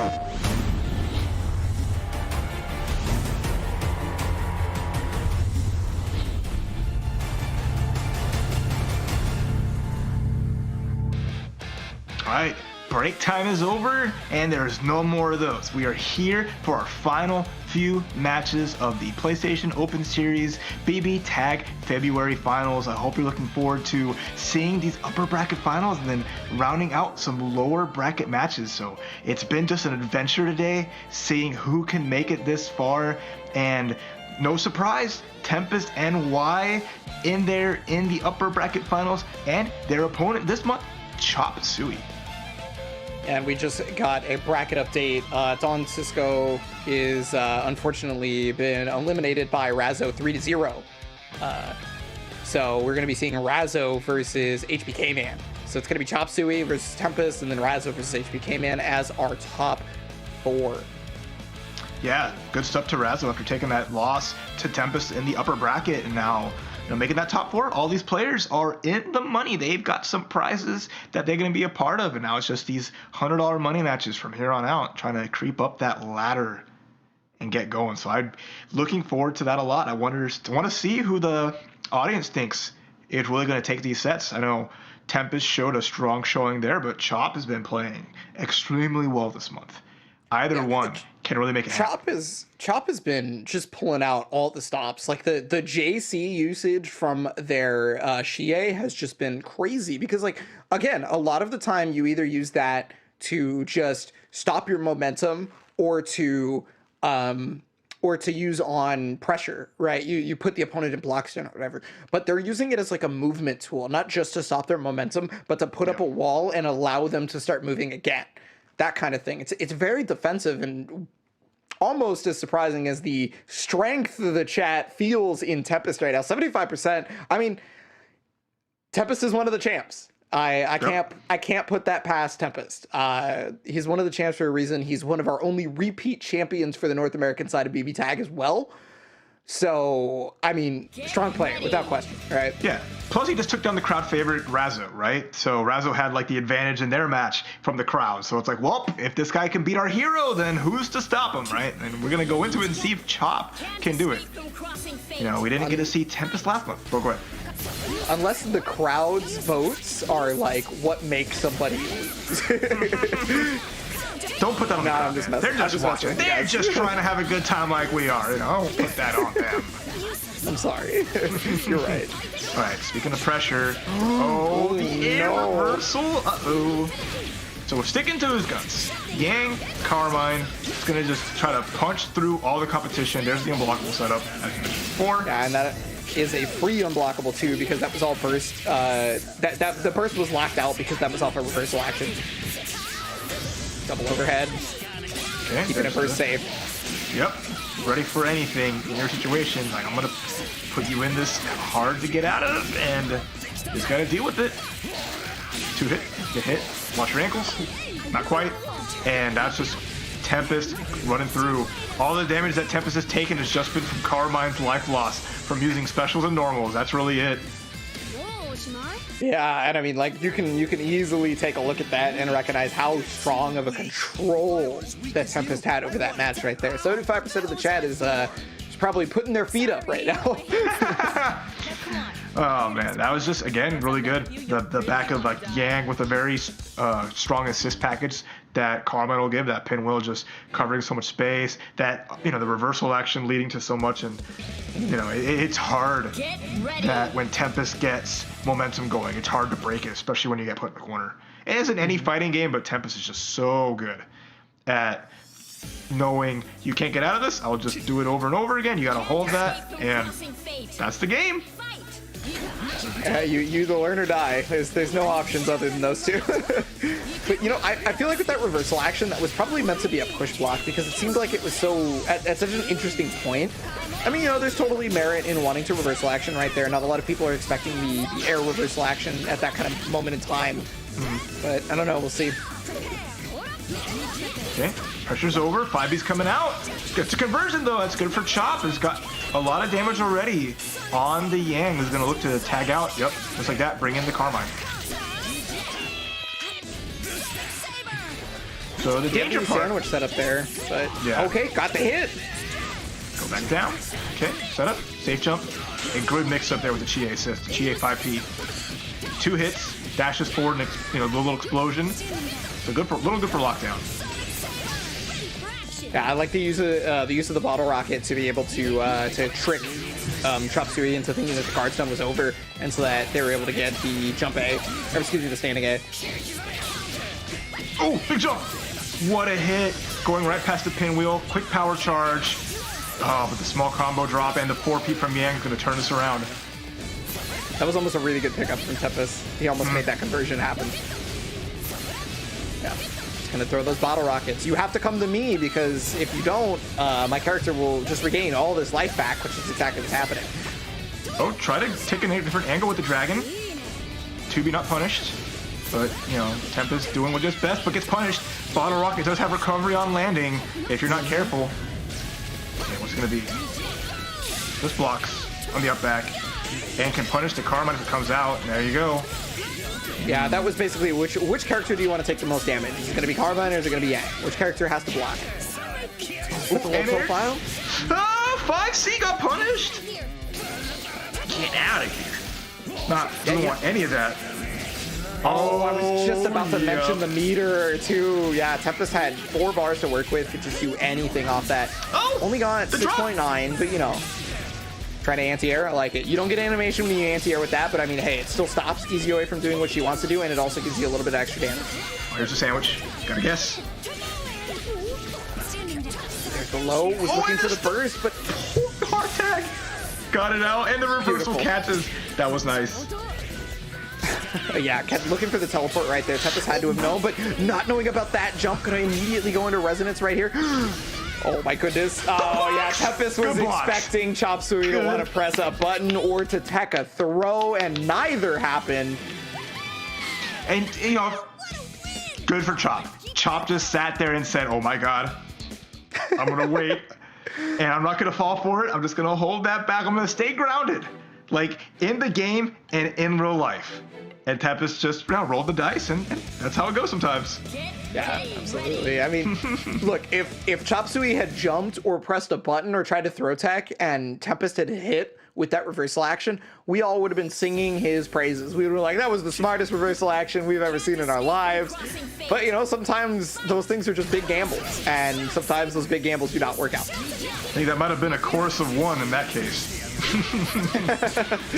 All right. Going into game number 3, tied up 1-1. Tomoe! It was a really good first point from Chop Suey, actually, because that guaranteed that neither the Carmine assist nor the Yang could do anything without that burst. Oh, jumped into it! It's unblockable still, right? If you jump into it, you're gonna take the damage. I didn't see a blue exclamation point. I think Tempest just got hit, but okay. I would have to double check what happened there, because... Funny. Still really funny. Oh, almost happy birthday. No dice. But Chop looking strong out the gate here. Wait, Tempest was in the air when he got hit by the reversal action, right? Yeah. Okay, so no. So it's only air. It's not air blockable because she started it on the. No, it was the counter. It was the counter, and then she went up. I have to triple check that because I'm very curious. I'll check that later. All right, here we go though. Chop, lost a lot of life on Izzy Yoi. Here comes the sandwich. Oh, 4P, and what a mix. Has meter. Can this be the end of Carmine? Not quite. Unfortunately, not able to make it happen right there, but is able to avoid that assist. Not able to avoid the 5A from Carmine, though. Still stays alive due to the combo drop. Gets gets Izzy Yoi out. And oh my goodness, the stare down. Oh, the stare downs are real. The Wild West out here. Here comes Bottle Rockets. I smell an Agniastra coming soon. I feel like there it is. Just to run up. They didn't even reach. The meteors didn't even reach. 5A. Out of there. But gets blessed anyway. Try to escape. He's going to lose a lot of life here. Super unfortunate right there. I totally understand going to that reversal action to try and stop the 5B, but the 5B was out of range, so it didn't actually activate the counter, and Chie might die because of it. Very close. With the sliver. There's a grab, though.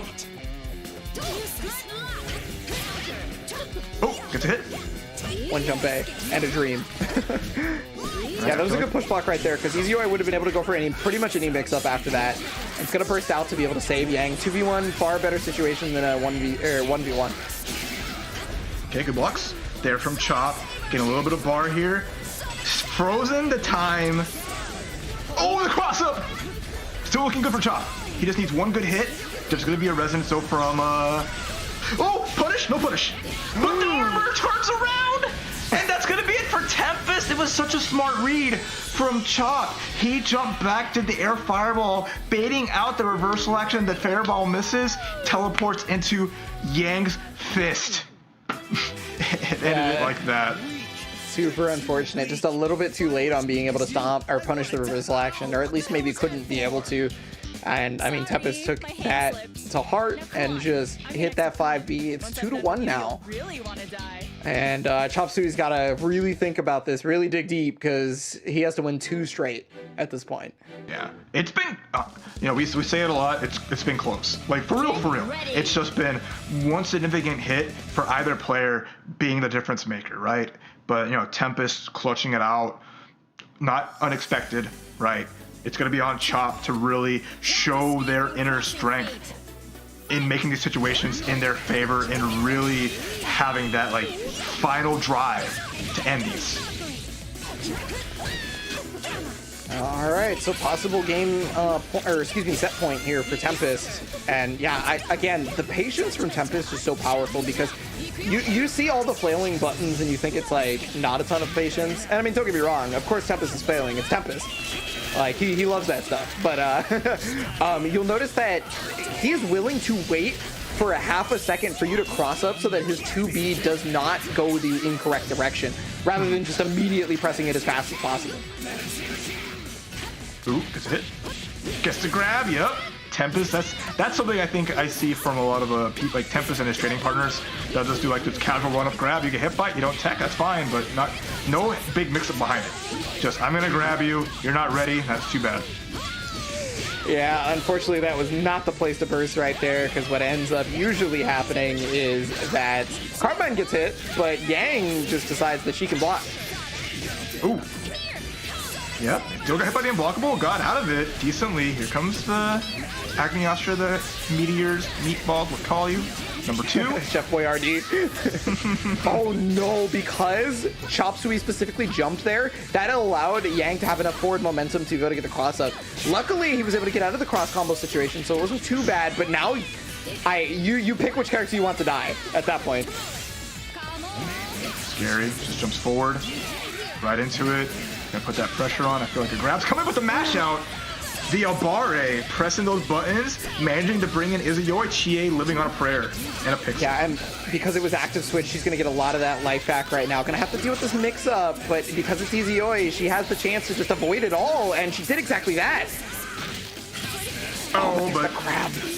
That's great. That's the big thing, is like, you want to sit there and block, that's fine, but if you're not ready for this casual grab, that's gonna be the end of it. And with this combo, boom, Tempest 3-1 taking the set.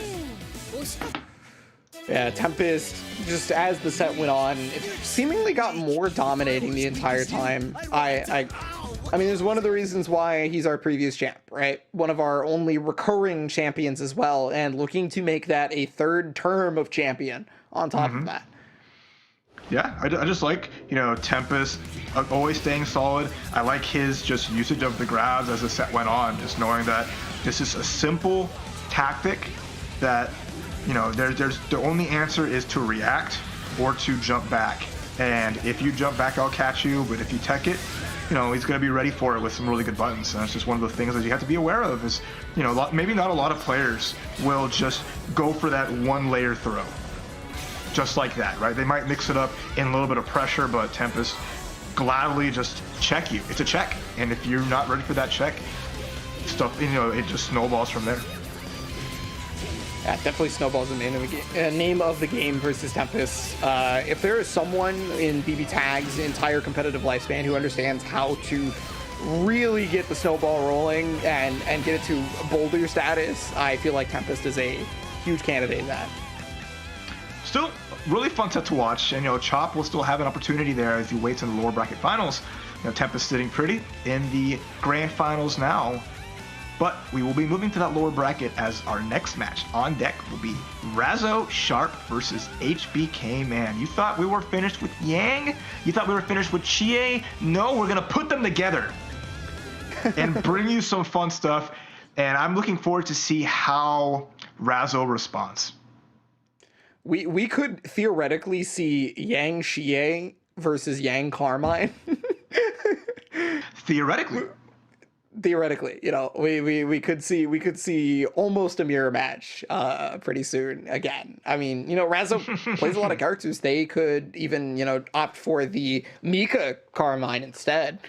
I guess it's really like a matchup thing. Like, do you need the movement of Mika instead of the armor frames of Yang? Or, you know, maybe Razzo will instead just go to the Hakumen team, right? Could be that too. There's a lot of opportunities, right? I think Mika is more so for like a zoning heavy team. This is not the case for HBK Man. HBK Man wants to slug it out, and I don't think, you know, Mika has power to slug it out too, but her strength lies in just getting past projectiles with EX Mika missile. So absolutely, we're have the poll up real quick to see who you all think will win this set between Razzo and HBK Man. So make sure you get your vote and get it heard. I know in the upper bracket we saw that Razzo won the poll against Tempest both. So I want to see how y'all are feeling now. I'm starting to think that maybe the prophecy is true and that the chat might curse people.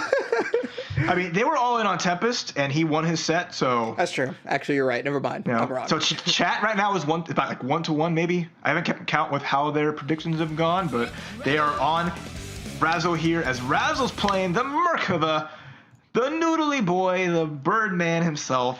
So we're going to see a lot of fun here, because that's just... It's his specialty. This is a team like... Merkava was like the shining star in BBTAG for a hot minute. It fell off somewhat, but Razzo kept to their guns and has such good results. So I'm excited to see how this is going to work. Yeah, Razzo was one of two people who very specifically played this team to great effectiveness. Got very, very far with this team in a number of events. So, I mean, I would say Razzo, you know, being maybe one of the best at the team. It's a toss-up between them and Fame, right? Obviously, because those are the two like pioneers of this team, I would say. If maybe not pioneers, it would be, you know, masters of the team. Well, all that strategizing, all that perfection doesn't mean much when Yang's slugging you in the face. But at least now Razzo's getting some stuff going. Oh, caught Merkava in the air. If Razzo didn't jump, he would have been fine, but now it's looking really good. The dragon kick tagged Hakumen. Hakumen, yeah. Hakumen. Oh, but the big air-to-air right there. Okay, they couldn't get the full conversion, but I mean, hey, they're at least able to get the damage on Chie, because I mean, look, Merkava's got to get out of here at some point. Okay, it's gonna be cross range. Yep, boom. Nice damage here. Here comes Hakumen. The counter gets baited out. Goodbye, Chie. Nice knowing that. Yeah, keep that bar too. That's the best part, because you cross range, you're gonna build a bar, extend your action switch buff. And like, you don't have to use any meter either to kill that character. Super good decision there from Razzo. Oh, but gonna be at the mercy of Semblance Yang. Just nice gets the block though. 2B again, force the block out, and then the 2A low. That's Merkava going gone. Advantage HBK Man. Yeah, oh, but there's the counter right there. Okay, so Razzo at least has a good amount of health to start with, right? So, oh, but the low on the Lotus? Oh my goodness, you never see that raw. That is very rarely done just by itself. You normally see that after a guard string. You know, the Hakumen players hit like 6 buttons beforehand. Nobody is ready for that to come out just by itself. I like it too, because, right, remember, what beats Yang 5B? A low. That starts low, so I was going to blow that up. It was just a call out saying, if you're going to jump in with this armor normal, I am ready. And just like that, Razzo's decision, on purpose or not, beautiful. You're so smart, Raph. Razzo, you're so smart. I didn't even think about trying to beat 5B specifically. I was just thinking about the scramble and everything like that. But yeah, you were 100% right. That call out could have been specifically to stop the 5B. I don't know why I didn't see it first, but that's a question. It works out beautifully. That's something I would love to ask Razzo after this. I want to see is like, was that the intention? Because I'm a commentator. I can talk about the match. I can pretend to know what the player is thinking, but I am not them. I am not Razzo. I couldn't give you that straight answer, right? So yeah, for sure. Well, okay, so first game already done with. And that's the thing, though, is this could be a long set, being 3 out of 5, right? Oh yeah, and for sure, we're getting down to the final 4, right? There's a lot on the line here. They want to get an extra hundo. They want to, see their name in the lights. And 4th place is, it's good and all, but you want more. I think the thing that surprises me the most about this pick from Razzo is that Merkava normally has a lot of trouble with Xie Dragon Quick Assist. So, but they haven't really had to deal with it so much. Like, it hasn't been, oh my goodness, the Xie special. Reversal action as many times as possible to save yourself. At least like in Persona, the Persona fighting games, that work could put her into her mode. But this is not going to be quite the case. Not dead yet, but yeah, the burst on there is going to make it happen. She lives to fight another round. Double Agito is actually going to stop the anti-air from HBK. Yeah, Razzo was kind of just floating up there, but because Hakumen has the ability to go to Agito, that does stop the momentum of Hakumen's jumps. And your anti-airs can be kind of registered null and void, but caught the overhead on that one, just going to catch out as soon as possible. Not going to kill, but I mean, look at how little life is left for Yang. Does it get out though? Did it have meter for burning gold? Right, so like reversal action was the only option there to get Merkava off. But then Hakumen was in the back, just, I dare you to press a button. Shoosh. That was hot. And he did. He pressed a button. He swung us the sunrise, and it was more of a sunset. Strawberry sunset. Oh man, yeah, that's pretty unfortunate because like, what was super cool though for me at the very end of that was the Razzo's ability to get the furthest possible confirmed, because Merkava could have only confirmed off that using the EX grab hands, right? Merkava couldn't have done sweep, it was too far away. That was max distance Noodle Boy arms, and Razzo was ready for it. That was just 100%. Being in that situation probably multiple times, so it's just the experience and training of a player as strong as Razzo. So now up 2 games, just needs 1 more to make it to lower bracket finals. We'll see how this plays out. Your punches are strong, Yang, but I think this is maybe the first time we have not seen HBK Man just rob a round or a game away from the opponent. This has just been, there's been enough control that it feels like he hasn't been able to do that in any way, shape, or form. Like, Yang will get a hit, sure, but I mean, it's never anything that's really gonna kill the character. HBK Man's trying. That uppercut was trying to turn in the favor. If there was bar, Burning Gold would have caught both characters, but Razzo was ready. And now looking real ready here. It's a big first hit. Here comes the sandwich. Push block away, and we're counter hitting backwards. That worked out super well for HBK. Okay, so I think that answers the question from before, whether or not it's still era blockable, and I think it is. Yeah. Because that did initiate off a Hakumen on the ground, and then they jumped into it and still got hit by it. Shio gonna go down here. She's not long for this world, and I mean, again, we're on set point for Razzo Sharp right here. This match is for $100 extra, and I mean, that's probably gonna be $100 on sets. Yep, there it is. And double super, because Merkava is gonna leave and come back again real quick. Good stuff, Razzo. Yep, good stuff. See, I know when they're gonna die. I'm not Mr. Chen. I don't put it up in the air. I had the right call, so I'm just validated right now. That's my man's James you're making fun of out there, even though I make fun of him too, so I guess I can't speak on it. But yeah, I mean, that was $100 on Tets right there. That's on Tets active switch for sure. Yeah. It's the George Costanza of supers. Oh yeah, just with the baseball bat. Oh, man, I mean, this sword's kind of like a baseball bat, right? Like, it's funky. It is a funky blade. But Razzo just doing really good here. Just staying clean, calling situations out, and blowing up HBK Man for how their playstyle is, right? Putting that pressure, not letting them wild out, and overall super good. I love that final confirm, knowing that Merkava was going to leave right on time to come in for the DHC. Yeah, that's another one of the reasons why the team is so strong, is that their synergy in being able to fully charge a Shipu from a Hakumen is just absurd. But yeah, so I mean, you're going to see that Razzo moving on, going to be fighting Chop Suey here. And at this point, I mean, you know, Razzo hasn't fought anybody but Tempest on that part of the bracket. You know, HBK Man was new, basically, and Chop Suey coming up as well. Mm-hmm. So I'm excited to see how this will go, as we have our top 3 there, and you know, Razzo looking really good. I mean, a 3-0 victory is just great momentum going into that next match. So we'll see how Chop, you know, fares up, because you know who's the one that sent Razzo to losers? It was Tempest. Yep. So these players would be the first time facing Razzo in this bracket here. For Chop, it's going to have to, you know, come in fresh in this set. So it's going to be fun to see in that kind of set, and they both want to get revenge on Tempest and why.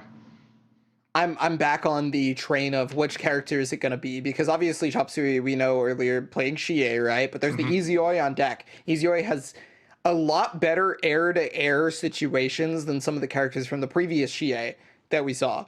And it is Chie again. So was Merkava Hakumen specifically versus Chie? Was that specifically versus Yang? I guess time will tell here in just a moment. But again, I worry about the fact that not only is there a dragon kick, but there's also the air-to-air capabilities of Izoi at the same time for Hakumen. It might be kind of annoying for that character to be able to move around. Yeah, I think a Carmine pick will be super solid, just for having like really good normals and the anti-airs and taking advantage of like the stubbiness of a Chie Izoi. So there's good options. There's a lot of ways that can play out. It was a 50-50 pull, and no, it is the Merkava sticking to, you know, Razzo's standard game plan, knowing their strength, going to play this through, and there's always opportunity to switch if things go south either way. Yeah, no, I mean, I really just want to see how this functions with Izoi flying around in the same places that Merkava does. Obviously, Merkava has the jump A that goes much, much further. So, I mean, they can kind of contest Izoi before she gets the chance to press a button or anything like that, depending on the spacing. But if she's up in your face, how does Merkava deal with that? Yeah, I mean, Merkava's got a little bit of overbody invincibility with his 4A. He can definitely catch an anti-air into full confirm, or, you know, Hakumen on the back end, just bring his sword down and just cut her down the sides.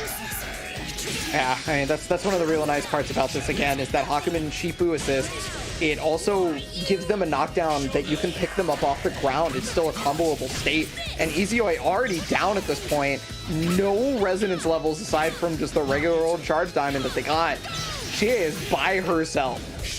Back in the corner she goes, trying to figure out a way with these jump Cs, but Razzo just countering, getting those free hits, because if it counters her persona, it's just going to vacuum Chie in. Knockdown here, it's just all about the setup. It's the low. The ankle bite. The ankle bite into wacky, waving, long-armed Monster Man. I like how you changed it. It's not wacky waving inflatable arm flailing 2 man. It's wacky wave. Like, I can't even remember what you said. Yeah, have to. I mean, he's definitely not inflatable. It's a long boy. He's definitely a long boy, but he's not full of hot air. I'll say that much. Hey, I mean, you know, he waves the arms just like, you know, wacky waving inflatable arm flailing 2 man. But yeah, you're right. It's not inflatable. That boy is made of meat, and he's hungry. People. He's hungry. You saw him biting ankles. All those moves just chopping away. All right, so Chop has to, you know, dial it back a little bit. That was all Razzo. You know, it went straight to the far corner.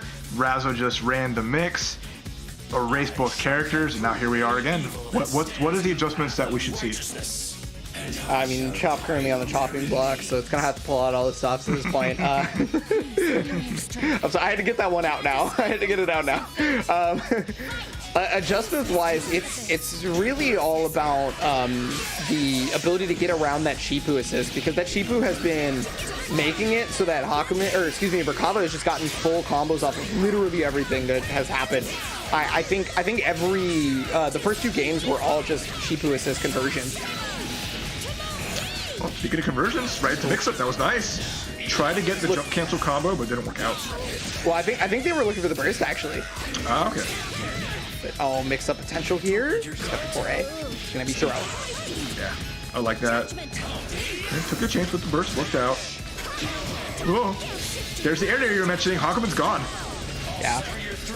Merkava down, Hakumen coming in. Yeah, Hakumen's got a lot of life though to work with. So I mean, with the damage output that this character can use, I actually think that the comeback is totally possible given the health values, and especially if that's one of your starters. Counter it 2C, catching the up back. Say goodbye, Chie, and now we're playing BlazBlue. Yeah, this is Central Fiction. I like that. Yep, cut the sword, but it was a freebie to let Chop get into resonance.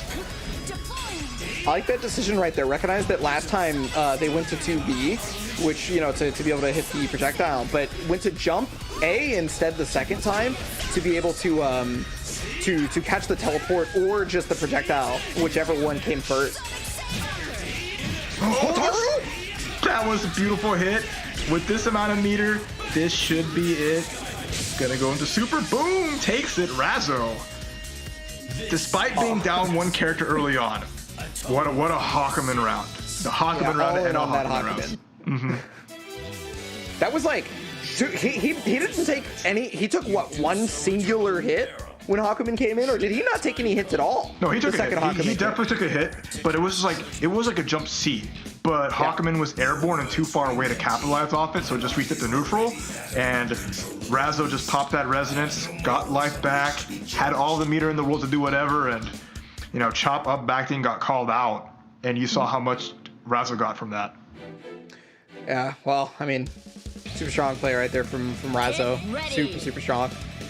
So you'd say he's looking kind of sharp, huh? He's definitely looking as sharp as possible. Three-piece suit, whatever you call it, I don't know. I wouldn't want to be wearing one of those in Florida. Yeah, I'll say that much. Yeah, you know, it gets pretty humid over there. I've been there many a time. It's not a great place to be if you are can't deal with the humidity. It makes my hair frizz up. I explode. Please don't explode. We love you. Don't do that. All right? No exploding.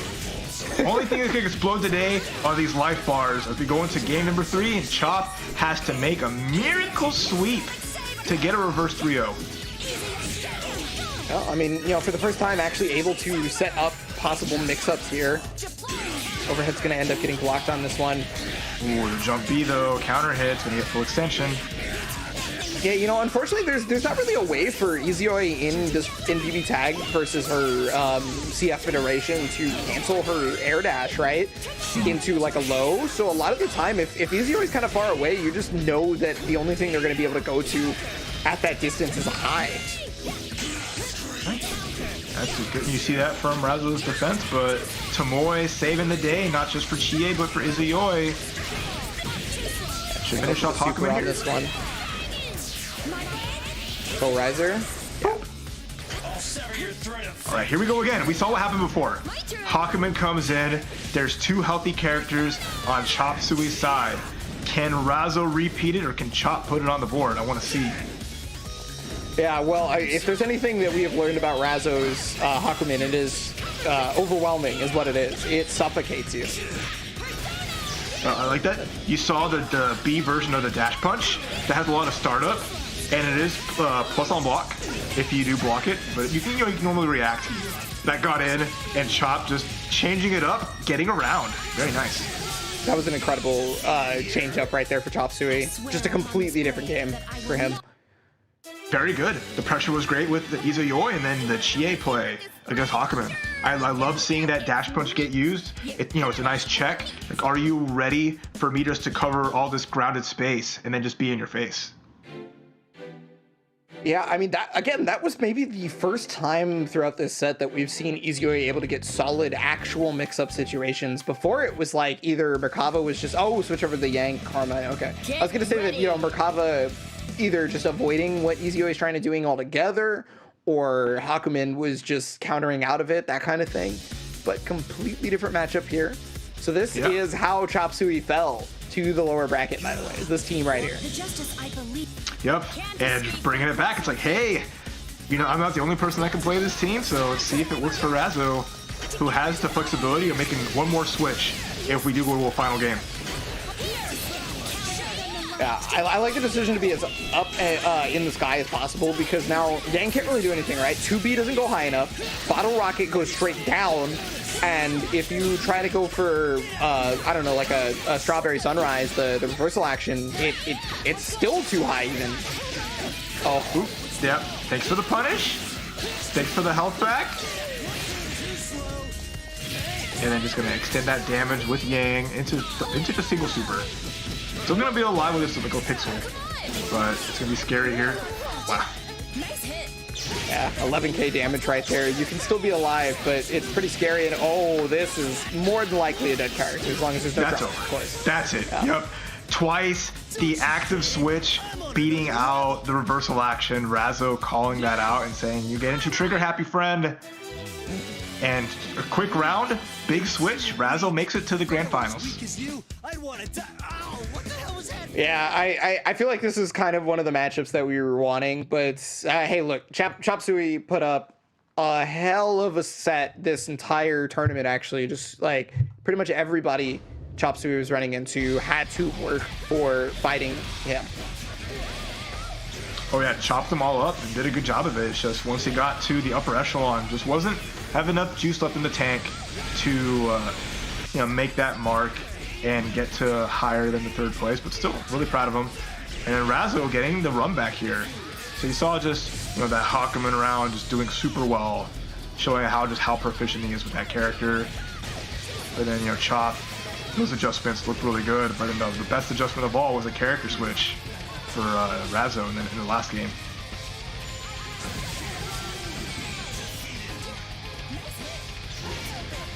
Yeah, you guys just can see right there, just that very last game in particular was just like, you're not allowed to push block and you will get reversal action, and Tempest just finishing it off each time. So there it is, grand finals, Tempest versus Razzo Show. Not surprising. Both of the strongest competitors in the field we have for this top 8.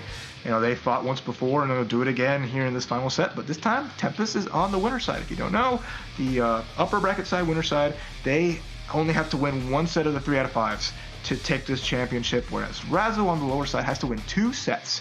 So can they take it further than their first set? Can they make a reversal and bring Tempest to their level? That's gonna be the hard part. Now look at this tail of the tape. Tempest only answered maybe, I think it looks like, what, 2 of the Open Series weekly events. 16-1 right now. Mm-hmm. Whereas like Razzo Sharp had to have been at every single one, because they are 32-5. 37 matches. Over double Tempest's number of matches, but still a very respectable win rate. So that's just the power of Razzo. This is why he's one of the best, and just always entering, keeping at it, and just putting on a good show. So this is going to be an excellent grand finals, and I can't wait to see. Yeah, no, I feel like this grand finals will absolutely deliver. I mean, the winner set delivered, right? The winner set was actually pretty strong for Razzo at the very beginning of each game. It was the end of each game where things turned upside down. That's the clutch factor. That's Tempest's clutch factor right there. And you see the chat all in on Tempest. Last time it was in Razzo's pocket, but Tempest has persuaded them over.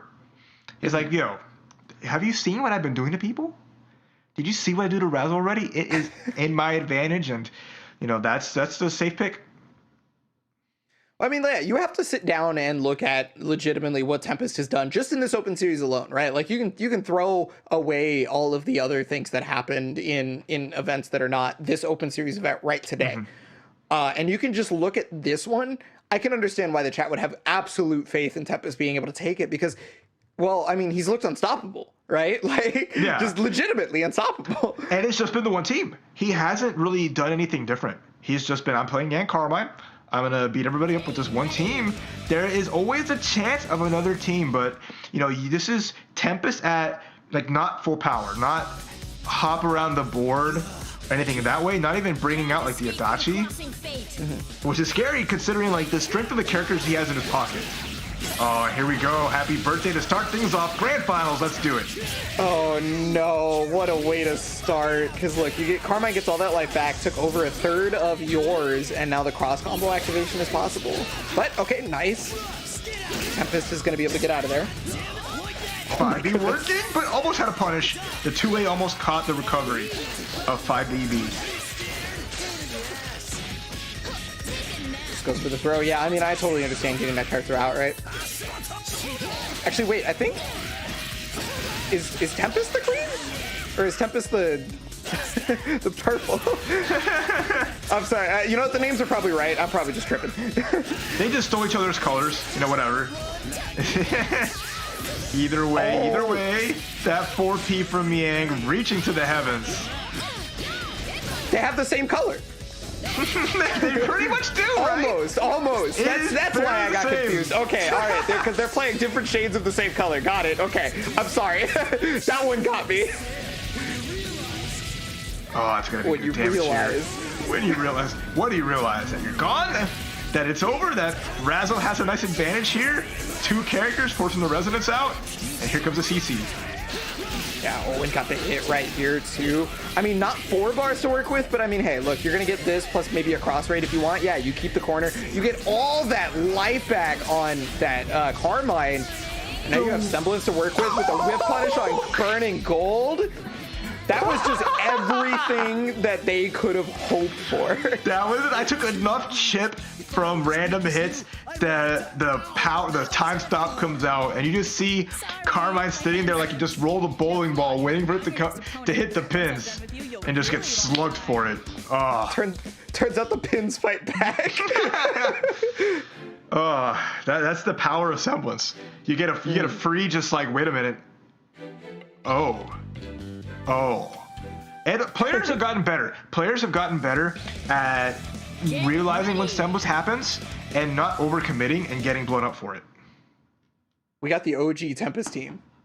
Oh. The OG Tempest. Like the original Tempest was doing big stuff with this team. This is the team that Tempest started doing big stuff with. And just the normals you see there.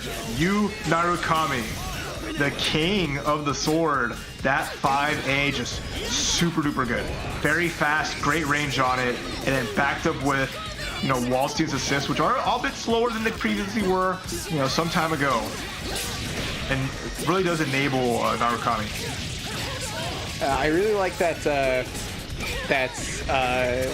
air stall with the jump C from Razzo, but unfortunately it's not going to pay off enough dividends right here because Tempest currently has them in the corner. Mix up potential. Okay, blocks the first one, but you got a whole mess across. Goblin is able to reversal action out. Carmine's going to save Yang on top of that. Semblance now activates.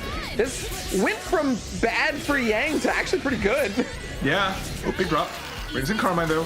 And that was, I love seeing the Tempest already when he does like the wake up to 2B. Command grab. This is the first grappler I think we've seen all day, by the way. I mean, Yang is kind of a grappler, but yeah, I feel you. This is the actual true grappler. Razzo lost a lot of life, but got both of them. This should be it. Takes down Narukami. This should be enough to put out Wallstein, and Tempest pulling the hands out of his head like, no! Why did I let that happen? But wow, I was scared. I was scared for Razzo going into like halfway through that round, but turned it around. I guarantee you right now, Tempest is in a Discord call with either Razzo or like Dante or Fame right now, and they're all just hearing him just go like, just freaking out about that whole thing. Just like, what?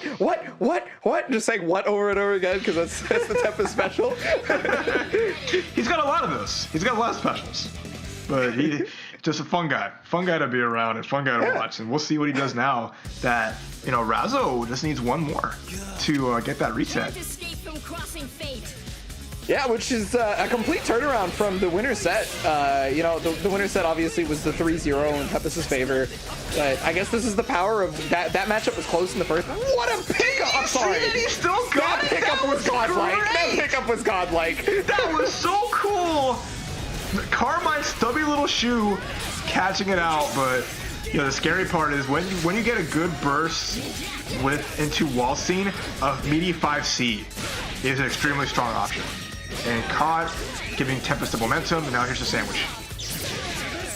Yeah, but again, able to make it out with the reversal action. Somehow, some way, each time Razzo has been in a precarious moment of a sandwich, has figured out how to be on both sides, but oh yeah, you can't get out of that even with that super right there. And Razzo knew immediately that that super could have possibly come out, so they were like, nah, I'm gonna jump. Speaking of jumping, trying to get out of there. Oh, what's big? The patience there. Too far away though. That too far may be to Tempest's detriment if Carmine gets away, but this is one of the greatest parts about this character right here, Sidolphus Orlando, as I like to call him. That is a interesting name. Do you know who Sidolphus Orlando is? He's the Thunder God. Later. Okay. He's the Thunder God from Final Fantasy Tactics. Okay. I figured it was Tactics, but we'll look at that later. Oh, what a grab! The Tempest grab. I call him Orlando, but that's me. Anyway. Oh yeah, I mean that's fair. Razzo with the resonance and semblance has a little bit of bar. Not in Rampage time though, so it's gonna be just normal meter gain. But Tempest is playing that. I'm gonna back away.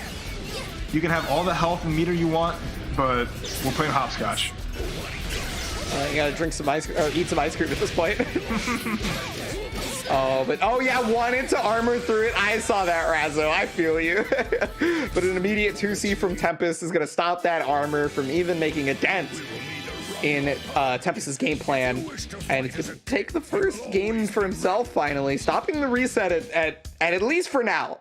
Yeah. It's been a lot of back and forth. That was a very good round from Tempest. I love that too. Just, you know, the Uniclear characters have a really good way of getting around Yang if they're able to, just by having the ability to cancel their 2Cs into other normals. So even if that didn't, like, you know, you get the hit, they just get a full conversion off of it. So it just makes that really strong, whereas most other characters can only go into a special move.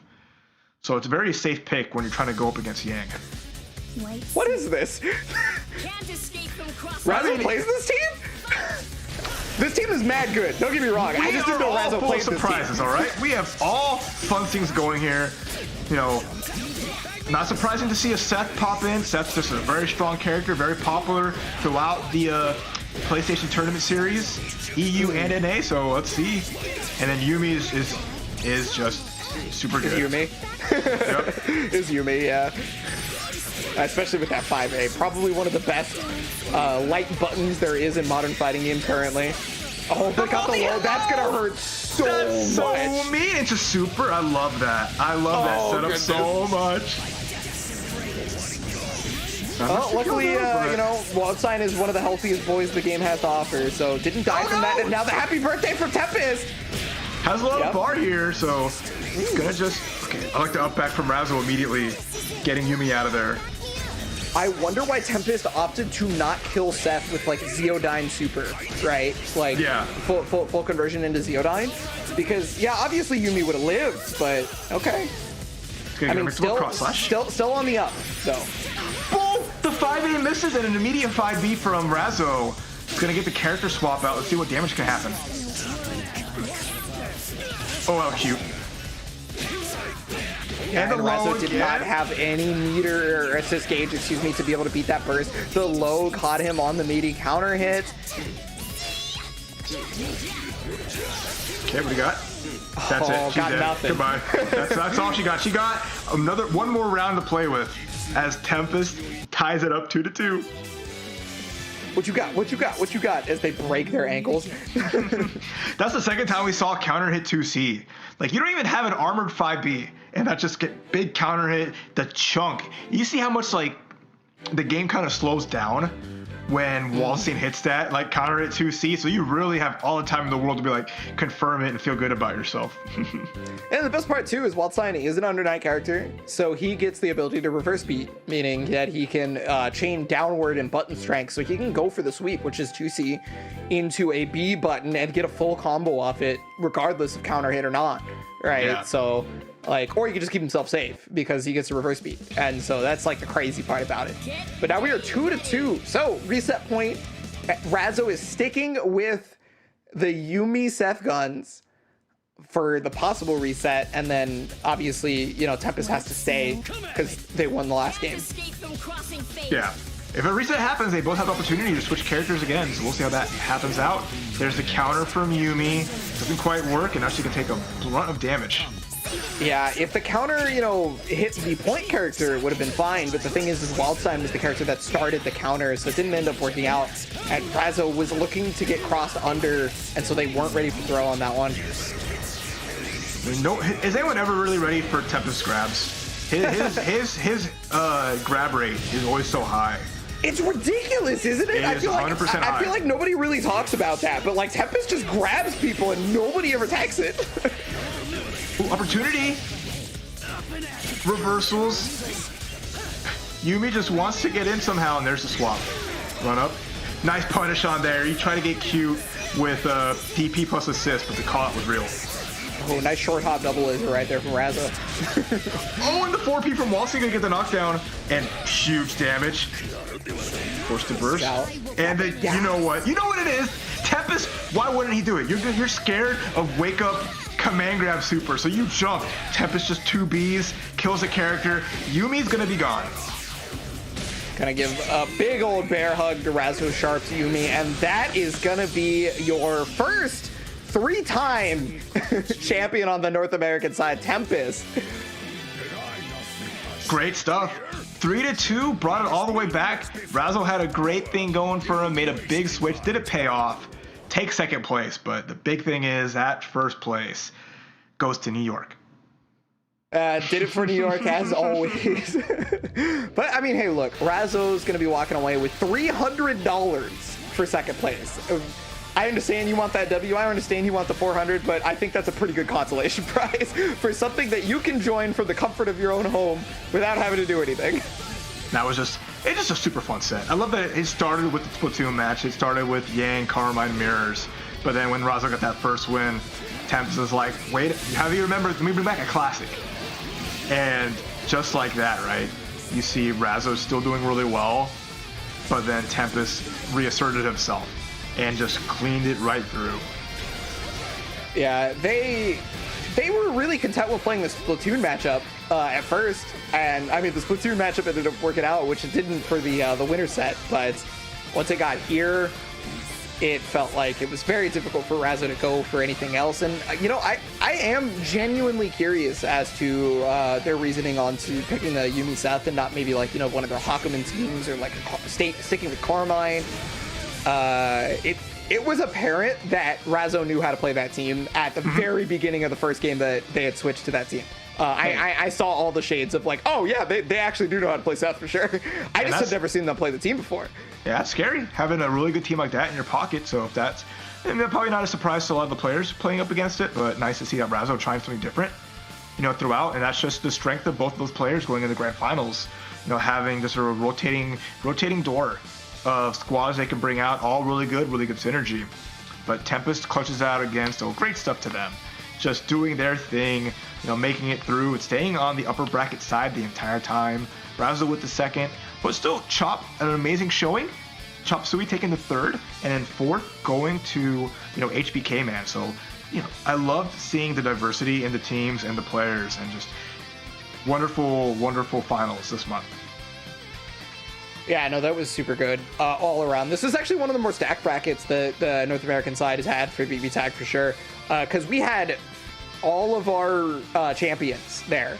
But, you know, as you guys can see, that is going to be it for the February monthly finals. However, we have more for not just BBTAG, but Mortal Kombat, Under Night, and Soul Calibur. This is the schedule right here. You guys got Mortal Kombat all throughout March. The 27th is going to be the BlazBlue Cross Tag Battle March finals. And then Una Claire is going to be on the 1st, and then Soul Calibur 6 is going to be on the 3rd. Yeah, so as soon as, you know, next week, we have just a lot more fun stuff to watch and a lot more champions to crown. So just please look forward to that. You know, the PlayStation Open Series just giving so many fun opportunities, all these different fighting games, and it's been just a treat seeing so many people from Europe and North America compete against each other, you know, month after month, and the stories that have been made have just been excellent. Plus, getting to hang out with Ebonic Plague and just yell and scream our heads off is always a blast, too. If you guys want to be a part of this fun, if you want to be one of those stories told, you can do so by going to compete.playstation.com. You can be on one of these monthly broadcasts. You can be the person who upsets the big champion, right?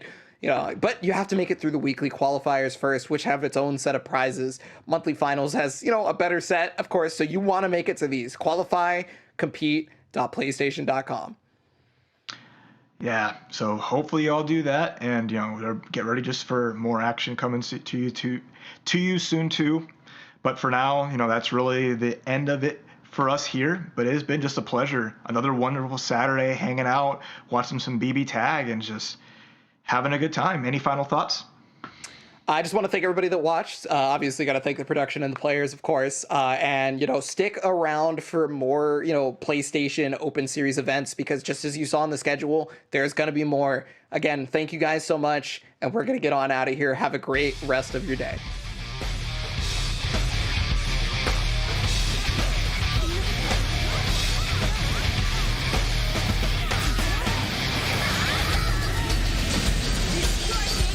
The run-up from Ruby.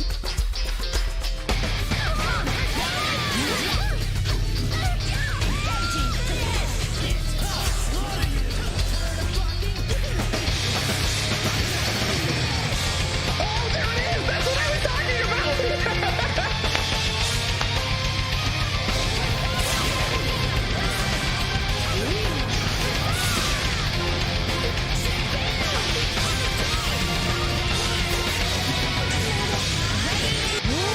No way!